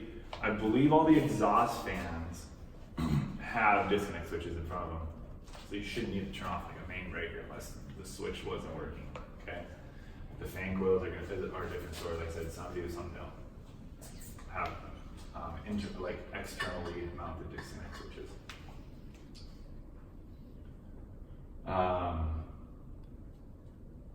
You want to see inside this one? I was expecting the door not to be up yet. They just put it up this morning. It's just a big version of the one in the electric room. Again, this Yeah. one has a reheat coil, right? I already saw the one in the coordinator's room, the other coordinator's room. On the other It's- side. I mean, it's pretty large. You can kind of see You just can get through everything here. the air filter slides out from the side or what? Yeah, it'll be the same way. Yeah. It's that door where I was using the screwdriver. There's a long skinny door. You just pop up the bottom a little bit and then the bottom will slide open. You pull it down and the filters pull out on the tray.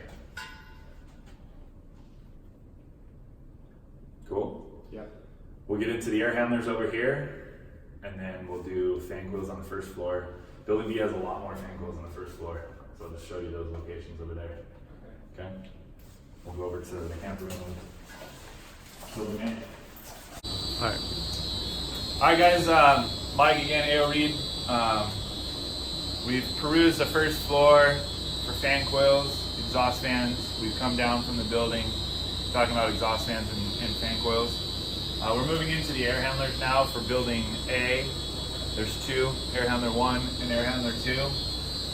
We're at air handler 1 right now. It's in the main mechanical room on the first floor of building A. Right now I'm standing in front of the VFD in the electrical compartment right here. We did some VFD training for yesterday. Again, in regards to the air handler, we just want to make sure the keypad on the display over here is in auto. That'll allow our BMS guy to control the speed of the unit, to speed up or slow down the unit depending on the VAV box positions. When you have an air handler, you're blowing out cold air out of the air handler, and you have different zones in the building or in that space that it's serving, and then you have VAVs with reheat coils that if the space gets too cold, you use that VAV with the reheat to heat that space back up. Okay, that way you could have multiple zones calling for different heat or cool. Since I'm on this side of the unit, we're going to start with this door right here. This is your supply air door right here. Inside the door there's another panel, so you don't open the door and try to go in the unit. This panel right here has the supply fan.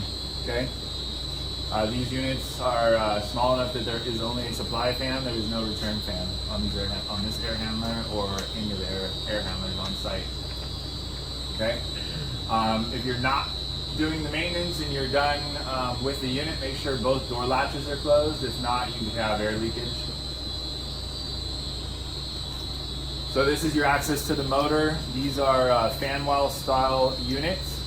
So the motor is bolted directly on, the fan wheel is bolted directly onto the motor shaft. Okay. Trane is using a special motor on these units. They give you the part number right here on the model number. Make sure you use the part number up here on this tag. These aren't typical units that have the horsepower and amp rating of these motors can go over their design that's on the nameplate of the motor itself, okay? So that's why the drives are programmed a little bit differently for these Trane air handlers, okay? It's not your motor data, it's the Trane's provided applied horsepower and applied amperage, okay? That's what you're using for the information on the units. So if the motor ever burns up, make sure you follow this part number listed on the side of the unit. Does everybody follow that? Okay. I assume they're inverter duty also. Yeah, it's inverter duty rated. It's just they can get to a higher, they can use like a higher horsepower rating than the motor says. It's Trane specific. Just be cautious. If you have a problem with the drive or the motors on one of these units, if you do call tech support, Danfoss Tech Support will tell you to program it for the motor data. But that will affect the performance of the units. We need to make sure we talk to Trane. Okay? Trane doesn't usually like to talk to us, so. So if you're struggling in that regard, unfortunately you might have to contact the mechanical service guy and have them come out Trane and help. last time I called Trane, they wouldn't even sell us parts. Okay. I mean, I have my own personal contractor's license, but the last time they wouldn't even sell us parts. You still have to have an account, yeah, I understand. So, craziness, but. The next door down is going to be the inlet to the fan door right here, in the downstream of the chilled water coil. So on the air handler we have chilled water piping here, the return is here, and the supply is here. And then on the other side we have heating hot water. Can't tell where my laser is. Here we go, supply, and then the other one with the control valve is the return. Condensate trap.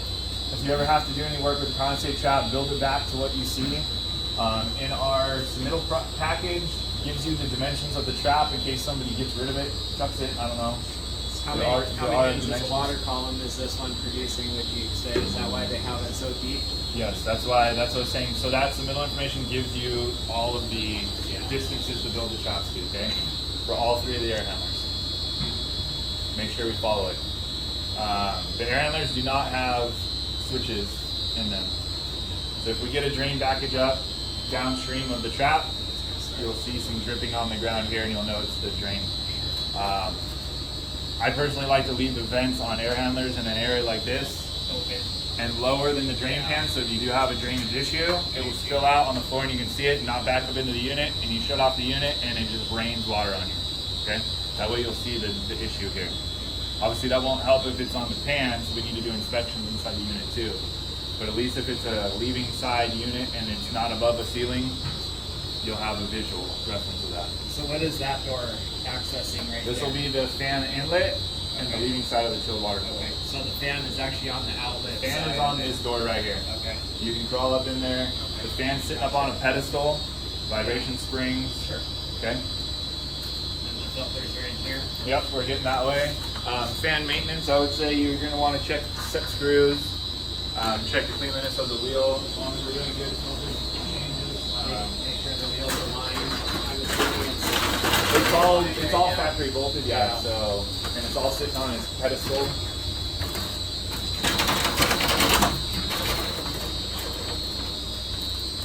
And then now at the end of the unit, we're getting into the return section of the unit. This is our filter door access. It's easier to open this door. Okay. We have cartridge filters here, and then pre-filters in front of that. 2-inch? 2-inch pre-filters, MERV 8. 4-inch cartridge filters, MERV 13 leaving. And then you'll be able to see the heating coil here. There's, what is it, 3 or 4? 3 filters. 24 by 24 by 4.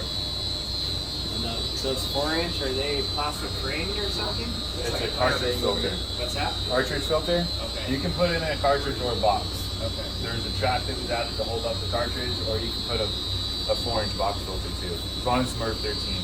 MERV 13 will be the leading filter. I see.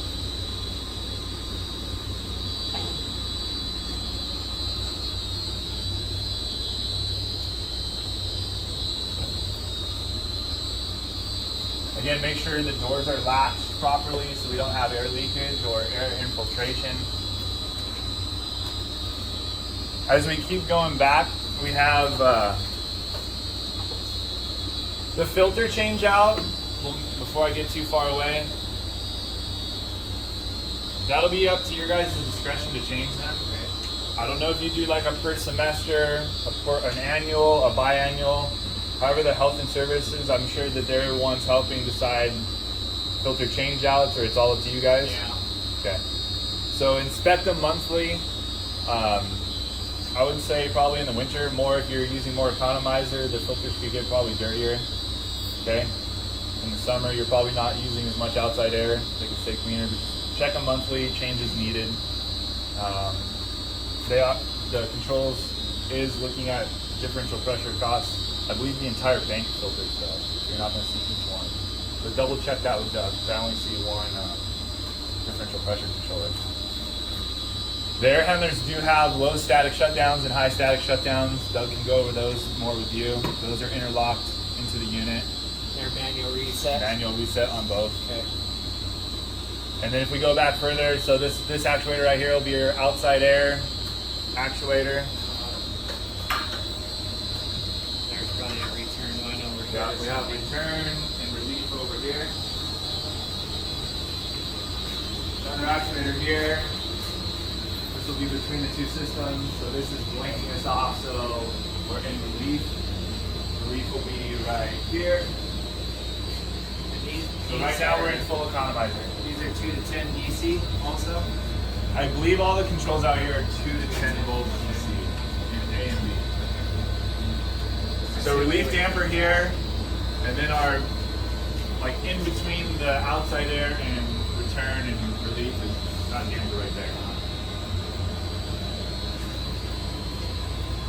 And then there are fire smoke dampers as we transition through fire rated balls. Yeah, 3D pulse. Yep. I assume it's this big one right here.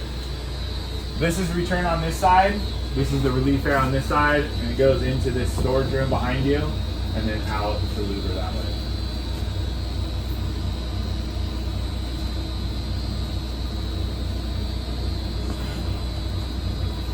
and this is air handler 1.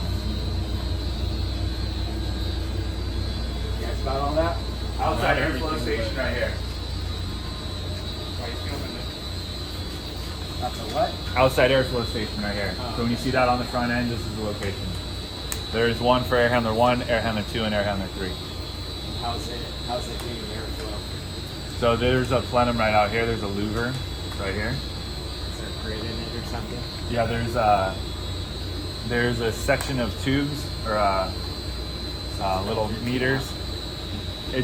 They're installed through the duct, and the bottom one reports to the top one, and then that calculates the CFM, and then the VMS guys will see that.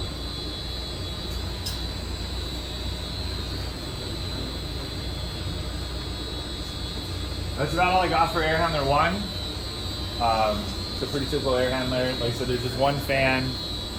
We want to make sure we're checking the wheel, make sure it's not dirty, make sure all the screws, the set screw on the motor shaft is tight.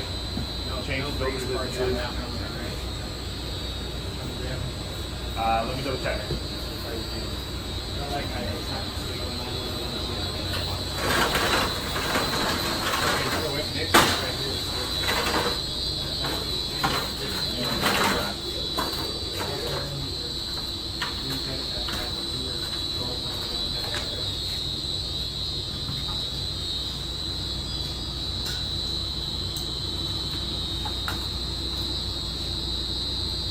No, they're sealed bearings.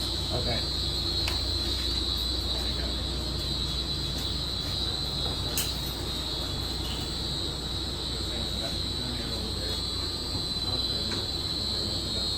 This is relief air and it's over there though. So there's return air, relief The air, sealed bearings on the motor. If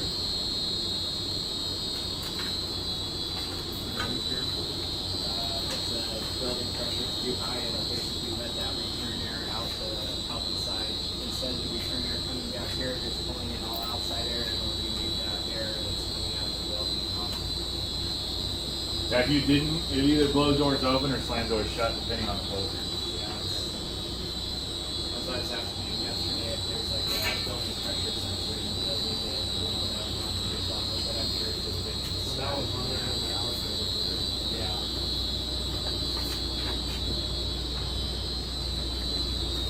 Okay.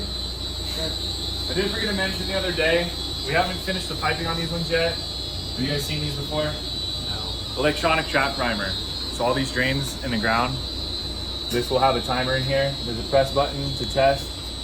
Obviously these will be piped to all these different outlets right here, and those go around to the different floor drains, okay? Just in this mechanical room, or We'll have to double check the drawings on that. Okay. It should just be local to us. And when we get into one of the restrooms in B, I'll show you there's, it's like a gravity trap primer. It's taking the sink water and running it down to the trap in the floor. Yeah. So this valve will be normally open. This will be a test button. You can press this button and it'll open up the solenoid valve. It'll allow a little bit of water to go down and it'll close back up. Okay.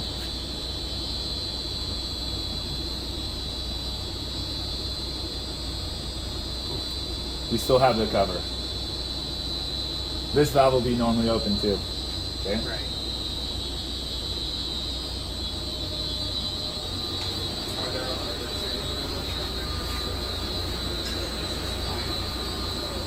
Preset for a certain amount of time, and then I think it flows down a little bit of water, maybe every 4 hours or 8 hours or 12 hours or whatever. We're gonna go to air handler 2. You guys have already, we were over there for the VFD training, but we'll just go over there and look at it again. Sure, if you'd like. Alright guys, we're on the first floor, building A, in the bike storage room. We're at air handler 2. Just want to show everyone the location of this. Air handler 2 does have a condensate pump, it's right here on the wall. It is powered, it's a 480. There are two sets of, there are fuses up in the control panel of the air handler for the condensate pump. So the condensate pump stops working, you need to work on it. We're going to be turning off the air handler itself.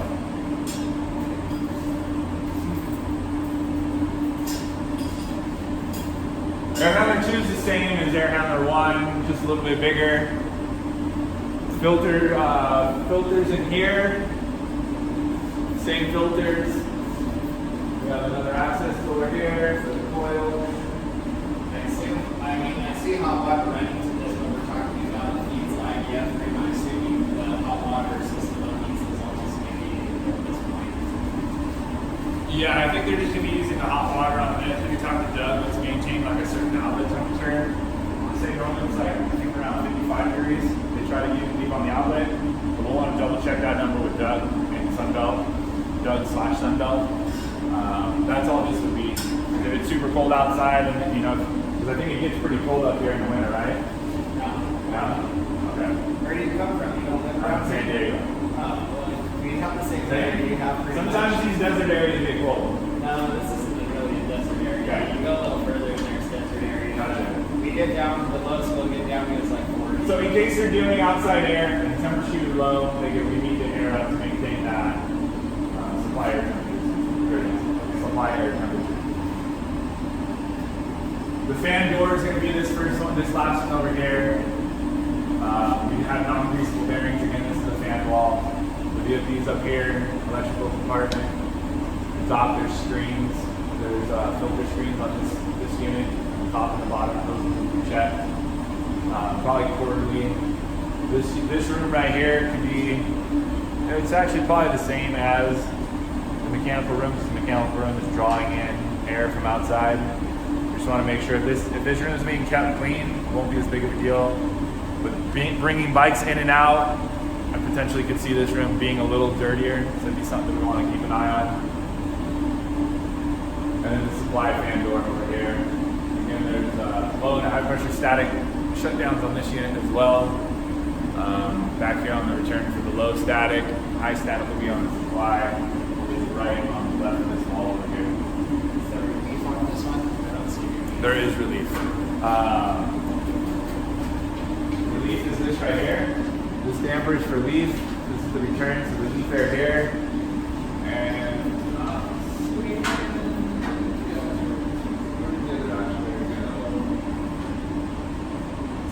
so outside air is here. Our outside air inlet is right here on the side of the unit. So we're drawing for this big lever over here.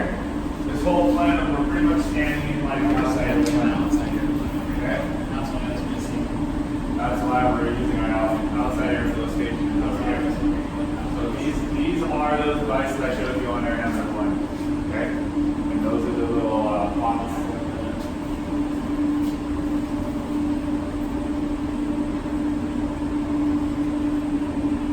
So this damper right here is really the in-between, you know, that is the relief. The return is built inside the unit. Yeah. Okay, there's a set of dampers inside the unit underneath this like bar. Sure.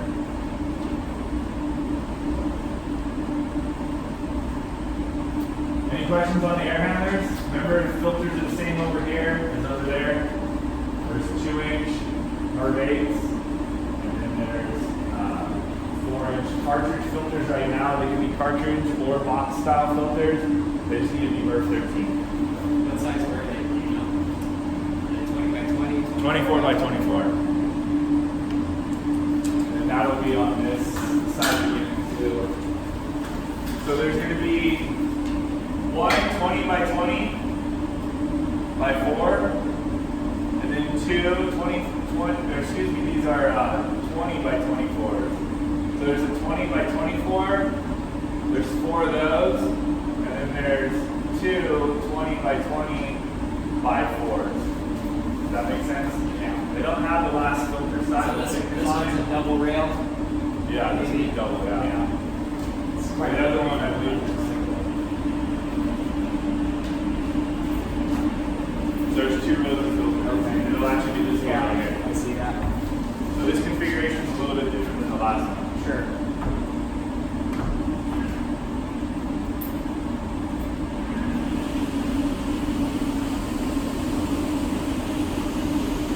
I don't know if you guys understand these two yet, but I thought I'd point it out. So these 2 air handlers that we've looked at most recently, they're just outputting cold air to like the VAVs that are inside of the building, and the VAVs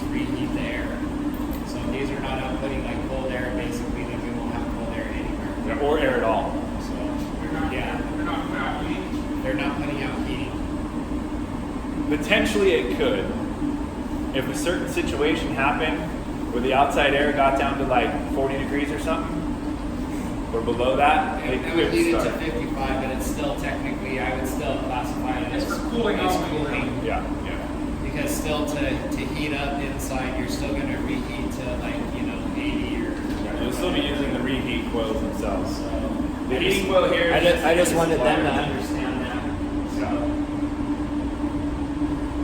And know too, like in our testing, this unit is right next to a fire rated wall, right? If you have a fire situation or an active, if somebody makes the fire system go off, it potentially will trip these units on high static.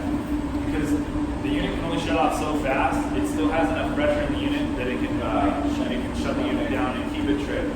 So you'll manually have to come over here and reset it. yeah, thanks for saying All that. three of the units are the same. Yeah, sure.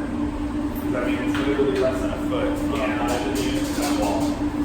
Yeah, those dampers are close up. So first we need to make sure the fire smoke damper is open. There's access doors in all units, right?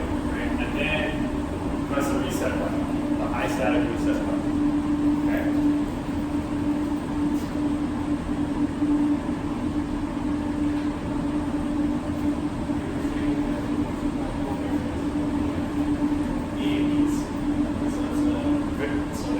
I guess here, it might be a That's a BAB. So all it does is it's accepting cold air from this, and all it does is got a damper that'll, bury that down, and then it has a coil that can reheat that if it's on for heat. normally depending what mode it's in, heating or cooling, there'll be a different CFM value. So that damper will close, like if it's in heating, normally you use less air. So it'll close that damper, and it'll open the hot water valve. In cooling, you'll close the hot water valve, keep that damper open, and then just blow the cold air from the side. So for set to be 55 all the time, and the space over there, say that business services area where that 1-12 was, if it's calling for 75 degree in the space that we're supplying 55, say it's 65 in there right now, it'll actually flow water in the coil to this little box that's mounted up there, and that's what you saw that layout. I think I know where you're going, but when he said 65, if it was 65 there, it's probably going to be heating, right? We're going to like 72 degrees. It's whatever the thermometer wants. Yeah, I was saying the space temperature is 65 and the set point is 75. Like say it's trying to heat Yeah, up is what I'm saying. I'm just going further than it probably see most of the time. Just to explain that as we're heating, we're reheating that coil and we're heating this the 55 degree air up to maybe 85 or 95. The benefit of that is if that's the only cold area and everyone else is good, then you can just reheat that area and everyone else can still be cool. It's like its own system in a commercial scale. Real quick too, that pump is not tied into the BMS system as far as the flow, just so you guys know. That'll be a visual. If you see water coming down, we're not pumping anymore, okay? It could be that the pump stopped, but it could be the discharge line is backed up too. All the condensates on this site are all verticals coming down, and they all tie into a header. Maybe not the same header, but it'll be groups running to different floor drains. We'd have to check the drawings to figure out those exact locations. There's an air gap to that floor drain. There will be, yeah.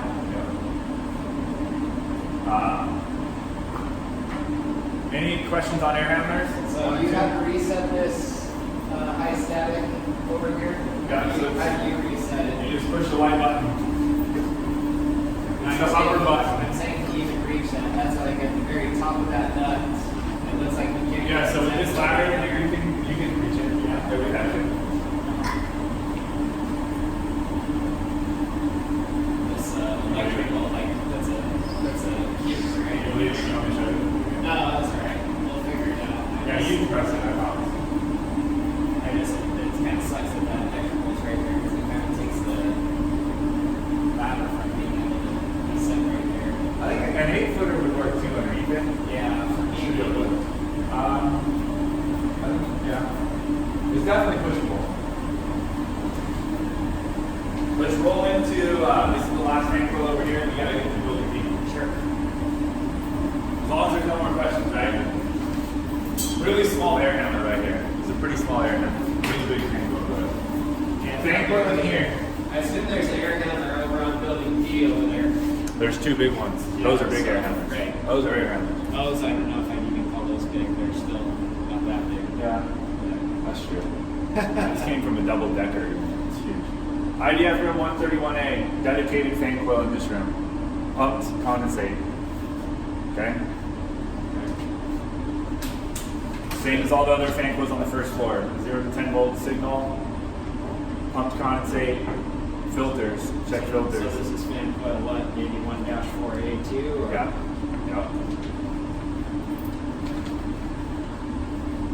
Okay, let's mosey on over to B. Yep.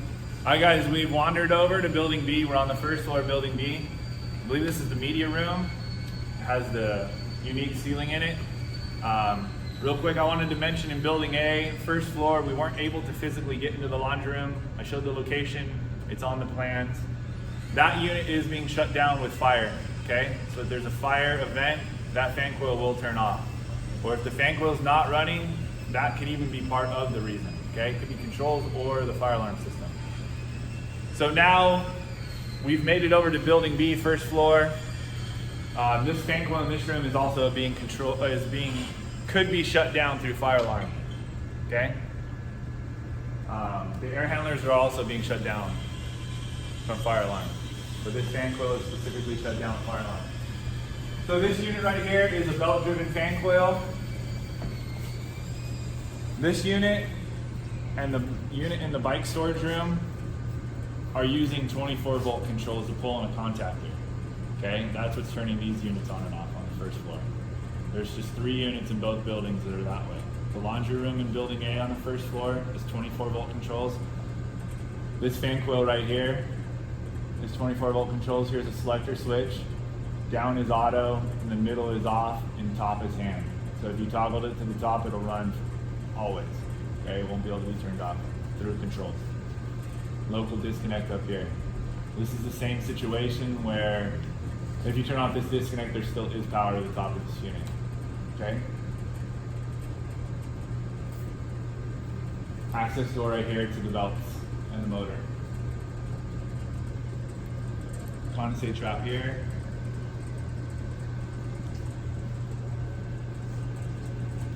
The filters are going to be right here. Let me double check the other side. I'm going to say filter access is going to be easier on this side right here. That little coil wire can be moved out of the way. This little skinny door right here is the door that I've been explaining. At the very bottom down here, if you put a little screwdriver, you can see I've labeled the sizes. You put a screwdriver there, tap it up a little bit, the bottom won't come out, you can pull down the top, and you can pull the filters out the side. Okay? That's typical for all the first floor units. This is fan coil 1-8B.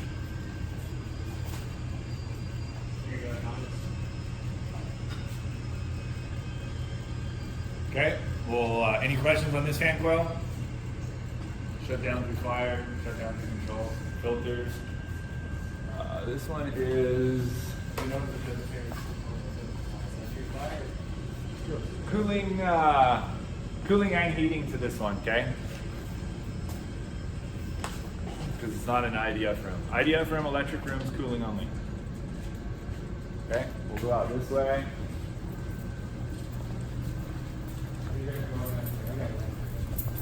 We're just gonna go on to the left. Number 1 or no? IDF room, 123, fan coil inside, gravity drain. Filters, everything's the same. Fan coil inside IDF room, 123, cooling only. Okay? Similar to the electrical room over there? Yep, Probably. but no pump here. Okay. Gravity drain.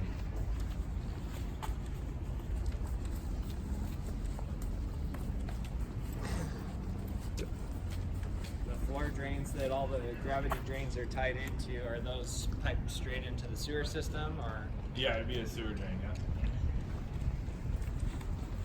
I'm keeping it rolling for this time.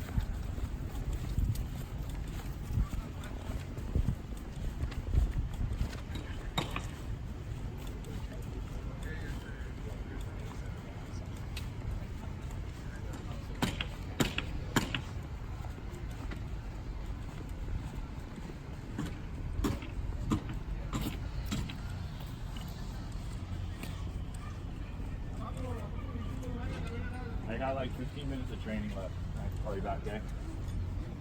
All right, thanks.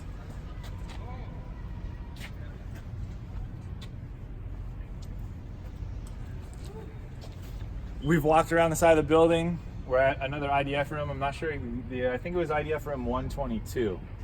So in building A, I explained to you guys that there was a tap off of the air handler for cooling. This room's gonna be the same. Currently there's a VAV feeding it. There'll be a cold direct tap off of the air, actually now let me double check here. Yeah, off of the air handler. So the air handler is air handler 3. It's back in the laundry room. As we keep going around the building, we'll come up to that air handler. But this will have a cold drop straight off of air handler 3's plenum to cool this IDF room, okay? So the VAV that's serving it now, if it hasn't been done yet, It'll be disconnected. Is it Just connected to somewhere else? Just the drop that feeds this room will get blanked. That's what I was wondering. It'll if get its own cold drop. Okay, so the Direct cold VAV drop. serves other areas Yes. in this building. Yep. Okay. So originally this thing was shown as storage. It went through the design phase. It got changed to an IDF, but it never got back on the drawings that it changed to an IDF room. Okay. So, but now that's been addressed, and we're going to add a cold drop straight off the plenum. So this air handler will be, all 3 air handlers need to run all the time. Okay.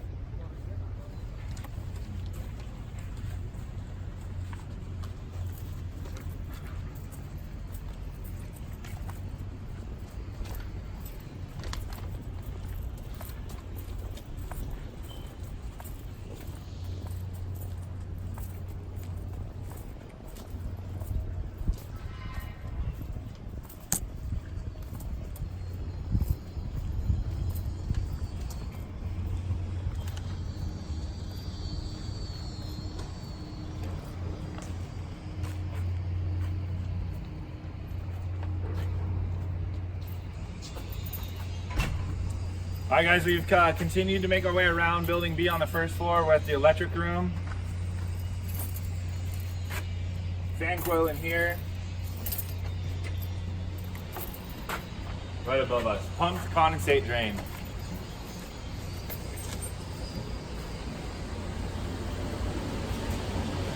Right above us. 0 to 10 volt speed signal control.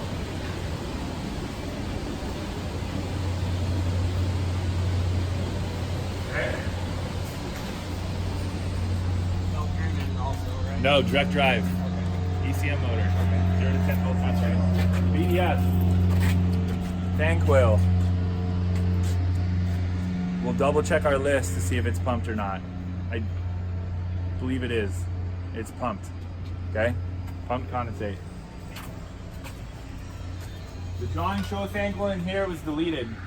Deleted fan coil, storage room 105. Here's the next big one.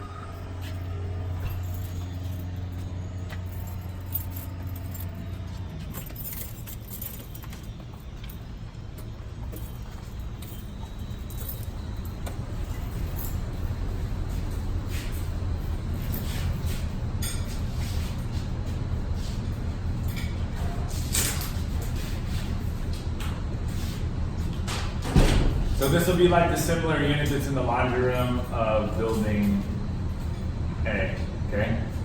This is what you'll be looking at. Belt-driven fan coil, 1-2B, okay? 277 single phase with a step-down transformer.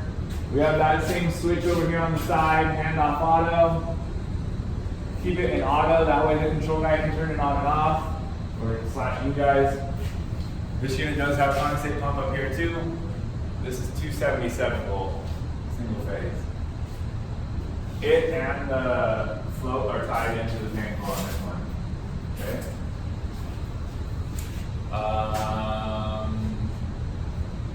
Filters are on this side over here. They'll come out here, and then you'll just twist them a little bit to the side, and then come out on this side of the unit over here.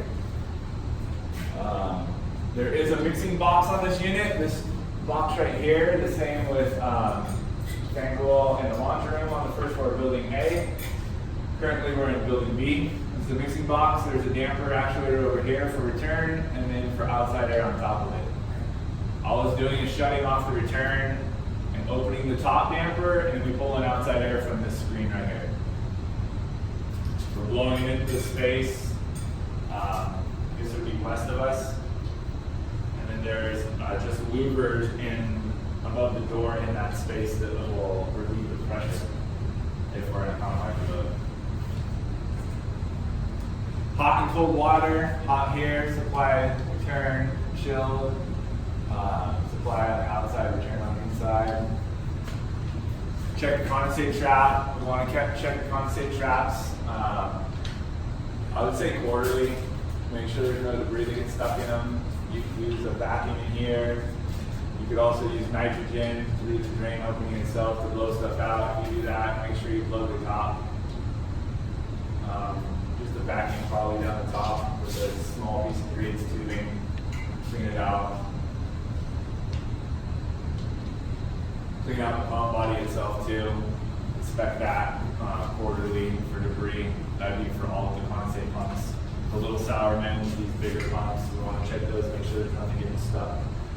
Hot on the float mechanism, and then once you're done doing all the cleaning, of course, verify the operation of the pump. Okay? So turn off this pump, turn off power to the unit. Okay? The pump's fed from the air conditioning unit.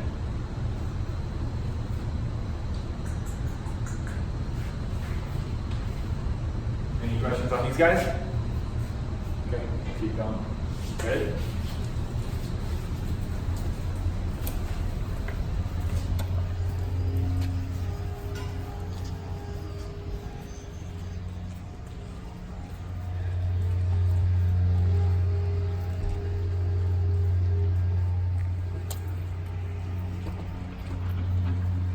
Are you guys gonna be out of here like right at noon? I mean, we could stay over. Just a couple minutes? If you're showing us stuff. Even 15 minutes. All right, perfect. I think that'll be, if you could do that, that'll be perfect. That way we can just get through all this stuff real quick. Yeah, if you want to get through it and go for it. This is our last day. Discharge louver right here. Right, relief air here. We have a idea of tank coil in here. Is that actually a relief, or is the relief not there yet? That is relief. So if the pressure builds up in here, it just pushes out that louver. It just looks like it's open. Yep.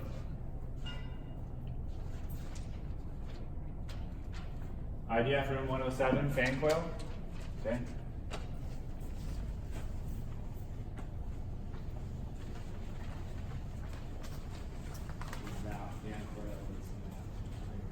Yeah, so this room is fed from the fan coil that's physically located in that bike storage room, B on the first floor. That'll be a return grill right there. Supplies are distributed throughout the ceiling. Restroom over here. Restroom has an exhaust fan in the ceiling. The inline 0 to 10 volt signal fan that we saw, like in the trash rooms. Okay. Once again, wherever room's fed from, it's going to be in your startup.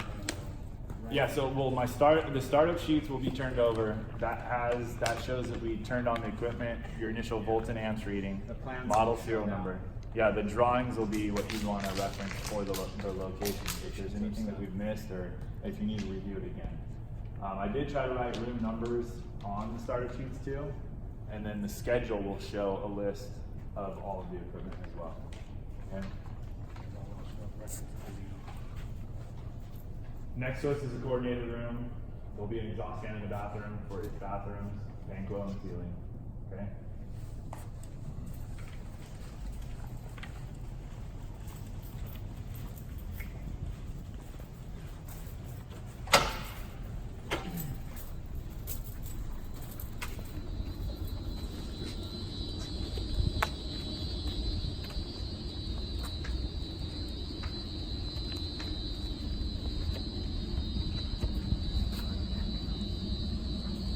Before I forget real quick, I want to try to print that sheet out for the grease. Okay.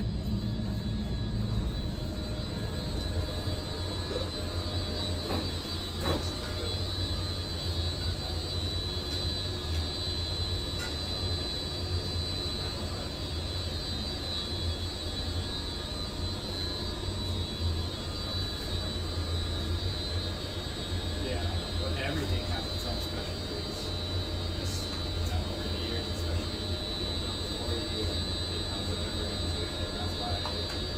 Yes. All right, guys, Mike, A.O. Reed.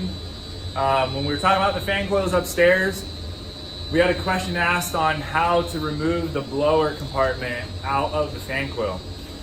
I explained that there's, I believe it's like 8 or so screws at the bottom. If you lower that plate, the bottom plate, you'll look up inside and you'll see this fan assembly up there screwed right here. There's a screw here, here, and on this side too, okay? You'll take, this is from one of the larger units. There's a little more room, so you'll take these 4 screws out. This will be sitting up on a ledge. You'll want to be supporting it while you're doing that, while you take the screws out. And then if you lift up on the bottom, it'll slide out and then you pop the top, and then you would rotate this thing down and around, okay? Obviously, if you're doing this work, this electrical whip is going into that electrical compartment. We're isolating power, right? Lockout, tag out, all that good stuff. They do make, in this regard, well, if you have to remove all this power, unfortunately, you gotta shut all the power down. But remember, it's gonna take out a huge wing of fan coils, okay? Yeah, we have Depending where you're working on, Yeah. okay? So you'd wanna undo the electrical first, get it ready to come out, and then you can drop this down, okay? So like I said, it's sitting this way in the fan coil. You have to lift up on the bottom first to get this off of the flange right there, and then you pop the top off, and then you need to rotate it down and around, and then it'll come out the bottom, okay? And then if you need to replace the motor, what you need to do is take one of these sides off, the 3 screws. You're gonna slide the wheel out. You'll need to take off these 4 screws in here, okay? Yeah, that's probably enough. We just wanted to see the plate. So this is what the plate, of the fan looks like. You're gonna be removing this whole thing, and then from there you should be able to see, exactly how to take it out. So we're pretty versed. So there's cradles here. There's a rubber cradle here. There's a clip. Just be gentle with the clip. You can't break it. It's spring steel. We just pop the clip off on both sides. Make sure the rubbers stay there, and then just take the motor out and then put it back in. When you take the wheels off, the fan wheels, make sure they're directional. You can put them on backwards, so make sure you pay attention to that. The cup of the wheel should be facing the outlet, okay? If it's facing the other way, it's spinning backwards. The motor's not spinning backwards. The wheel is spinning backwards on the motor, okay? So all these small fan coils are first company. All the fan coils everywhere are. Okay. Are they all the same width like that? Then that. No, some of these are shorter. This one's a wider one, you say. Yeah, so just like we have. So this one's easier to work on, the other ones are not, just so you know. Here's our information on remember I showed you the information on the bottom, model, data, and then the serial number is down here. Okay? And this is all up inside the fan coil. That's why we tried to label every single fan coil. Okay? So they're first company, but did they come from Train? Is that where they came from? Train is only the air handlers. Okay. Okay? Train is air handlers, only the 3 air handlers for you guys. All the fan coils are first go. Okay? I'm gonna bring this with me.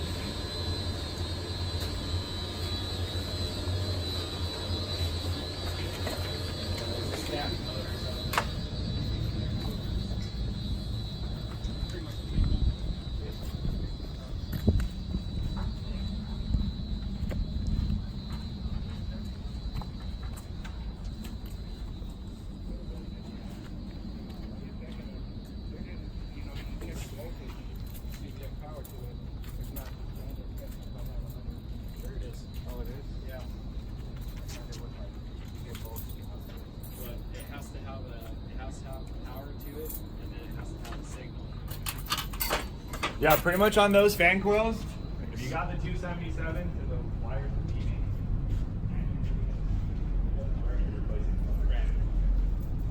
They're pretty simple, Adonis, but you guys will have to really work with them before you, I think, get a feel for them. Yeah. Hopefully that's separate. First floor, building B, we have another fan coil above us. 1-6B, pumped condensate drain, okay? There's another door that leads into the restroom right here. And then there's an exhaust fan over here. You can see them for the restroom. Okay? miscellaneous exhaust fans on the first floor for restrooms, general exhaust like that. We'll double check the drawings, okay, for the actual locations. And of course the schedule as well. This fan coil, someone will maybe mark like you have it. It should be, yeah, it's labeled, so that's correct. If their controller's mounted to the side of the unit, so fan coil is going to be like probably right here, and the pump will be on this edge over here. Okay, hot and chilled water. Yeah, I just wanted to make sure. It seems like you guys are doing that. Someone's doing that, so. Yep, the control guys are. Great. And hopefully we'll do it real quick.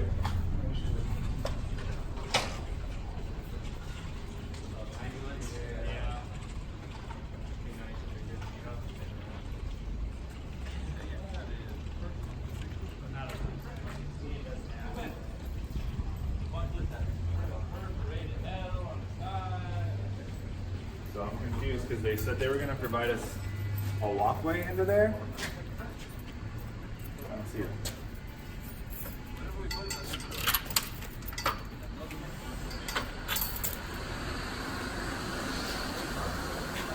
Bike storage. Okay. Bike storage and Yeah. the mechanical room. Well, you're talking about the laundry room in here, right? Yes. No Sorry. damn Foss Drive, right? Let's start all over, okay? In this laundry room, building B, first floor, we have air handler 3. Okay, air handler 3 is a train air handling unit. Okay, it's identical to the one. It's very, very similar to the air handler 1 and 2 in building A on the first floor. It is located in the ceiling above ceiling tiles. That's the only difference. Those are exposed. These are above the ceiling tiles. We have the filters. We have the drive. We want to keep it in auto. Okay. We want to check the fan when it gets dirty. Okay. Same 2-inch MERV 8 pre-filters. Then we have the 4-inch MERV 13. Currently it's a cartridge. It can be cartridge or box. Just make sure they're MERV 13 filters. Okay. For the final filters. And obviously the changing of the filters for DP and all that will change on the brands. We'll specifically check those, the product data sheets on whatever brand we're using. They vary slightly from one to one brand to another. That's this first floor air handler. So then of course with an air handler, what do we have with an air handler? VAVs, right? We have VAVs with air handlers. So there's VAVs scattered in this side of the lobby over here. Okay? There's a range hood over here. I think they're getting ready to hook that up. They'll probably have access to this tomorrow. The range hood will have, that will exhaust out. There is a restroom back over here, public restroom, so that first floor will have an exhaust fan in one of the 2 Where restrooms. does that exhaust out? Off to the side over Yeah, here we have to somewhere maybe, design. or- I'm almost wondering if it's one of these 2. Oh, okay. We have to double check that. It just runs inside of that ceiling somewhere maybe Yeah. and then out. There's another port over there, but I think that louver is going to be for the restroom in the coordinator's restroom, okay? So coordinator restrooms have exhaust fans, okay? We're kind of running out of time. Building B is set up just like building A, except for one fan. The exhaust fan, remember in building A in those guest restrooms, we had a little tiny Brown fan. Here, it's off of exhaust fan. Dang, it doesn't tell me. It was 5 or 6, okay? Either 5 or 6, there's an exhaust tap. We can look at the drawings and we'll see a tap that goes into that restroom, okay? So instead of it having a dedicated exhaust fan in it, it's shared off of the exhaust fan 5 or 6. I can't remember. It was right in the middle of the knuckle. And that's only one floor. Everywhere, all up and down. Okay, so that's the whole. So the that's like mushroom the whole fans on top of chase. this fan are doing the vertical bathrooms. So it's picking up that vertical bathroom and the vertical guest on every drop. Anytime we go through a fire rated wall, fire smoke tamper. Okay? The top floors of the trash room, if you look at the drawing, it shows at 8B, 2B through 8B. The 2 top floors, the 8Bs are deleted. So if you look at the schedule, there's not the exhaust fan in the trash room on the 8th floors. Remember I showed you over there, it's just right off of EF11. This one is EF11 too, for the trash chute exhaust fan. Okay? We circled the whole bottom floor, because remember this building has way more fan coils for cooling than the other building does. We got the air handler, miscellaneous exhaust fans down here. The schedule shows the exhaust fan, and you can look at the floor drawings too, because I guarantee you won't remember it all. And even the video, the best thing to do is go back to those drawings, okay? Remember, when you're using drawings, use the AO read drawings first, and then look at contract drawings, okay? Because the contract drawings gives the general location, and we might need to move that fan in a little bit of a different location, but it would still be serving the same area. The location can change a little bit. And our BIM model would be the best way to go. There's a digital electronic copy Yeah, I was gonna ask of you how to everything. download that. Is that an actual app that you download, or? BIM 360 as an app. Okay. And then you would upload whatever this job number is. or Yeah, you something put that to it or file something. in an iPad, and I've seen it before where you can take the iPad and actually scan the building, and like it shows you what's in the ceiling above that point, you know? Who do I actually talk to about? So Sant will be turning that over to, Oh, I they'll would be believe it'd be turning the that over. owner, which Okay. right now would be Morris, through Morris, and then Yeah. Morris should distribute it out to the proper channels. You guys already have access to BIM? I don't know if it's you have to subscribe to it or what. Or, I mean, it's something that can get worked out. yeah. Okay. This building also has like you can see like 2 floors are connected together, right? Right. So there'll be 1 fan coil for those 2 connected areas. And The it's room up in units are all the It's same. up in the top area up there. Yeah, I believe it was the top over here too. Yeah. It'd be the top or the bottom. It'd be on one of the floors. It's not gonna be on every floor. Right. That's the most important thing, is that over here it won't be, the corridor unit won't be on every floor. Condensate pumps are listed on my sheet for this building, okay? It's not gonna be the exact same numbers. Just refer to the sheet that I provided for condensate pumps. There's a lot at the end. You guys have questions? I don't really have any questions. Anything that you don't understand or need clarification on? It could be on any day, one of the first 3 days. In this mechanical room too, we showed a trap primer in building A mechanical room. There is another trap primer here. This door is on and it's labeled. The label was back there. I'm just waiting for the door to show up, and I'll put that label on top of that, electronic trap primer. You'll want to test that thing probably once a month or so. Push the button, make sure you hear water squirt out. If you don't, we need to look at, I would say it's electronics at that point. Make sure there's power. If there's power to get to the solenoid, maybe the solenoid needs to be replaced. When you push the button, when it's energizing the coil on the solenoid valve, if you put a screwdriver on it, the screwdriver should stick. That's how you know that that coil is being energized. If it's magnetized and it's not opening the valve, the coil needs to be replaced. Okay? Jim likes to fill traps anyways, right? Huh? I said you like to fill traps anyways By hand. by hand. Did you want to see one of those devices I was talking about? So there's a underneath the sinks, there's a hose right here that goes to another one. So this is a P-trap right here on the sink. When you use the sink, the water goes down the drain. Water will swirl and hit this point and run down this hose into a pipe that's in the wall. That's gonna be the trap primer for a floor drain, okay? So if you see that under the sink, that's what it is. Do you wanna see a physical location? Okay, perfect. Anything else?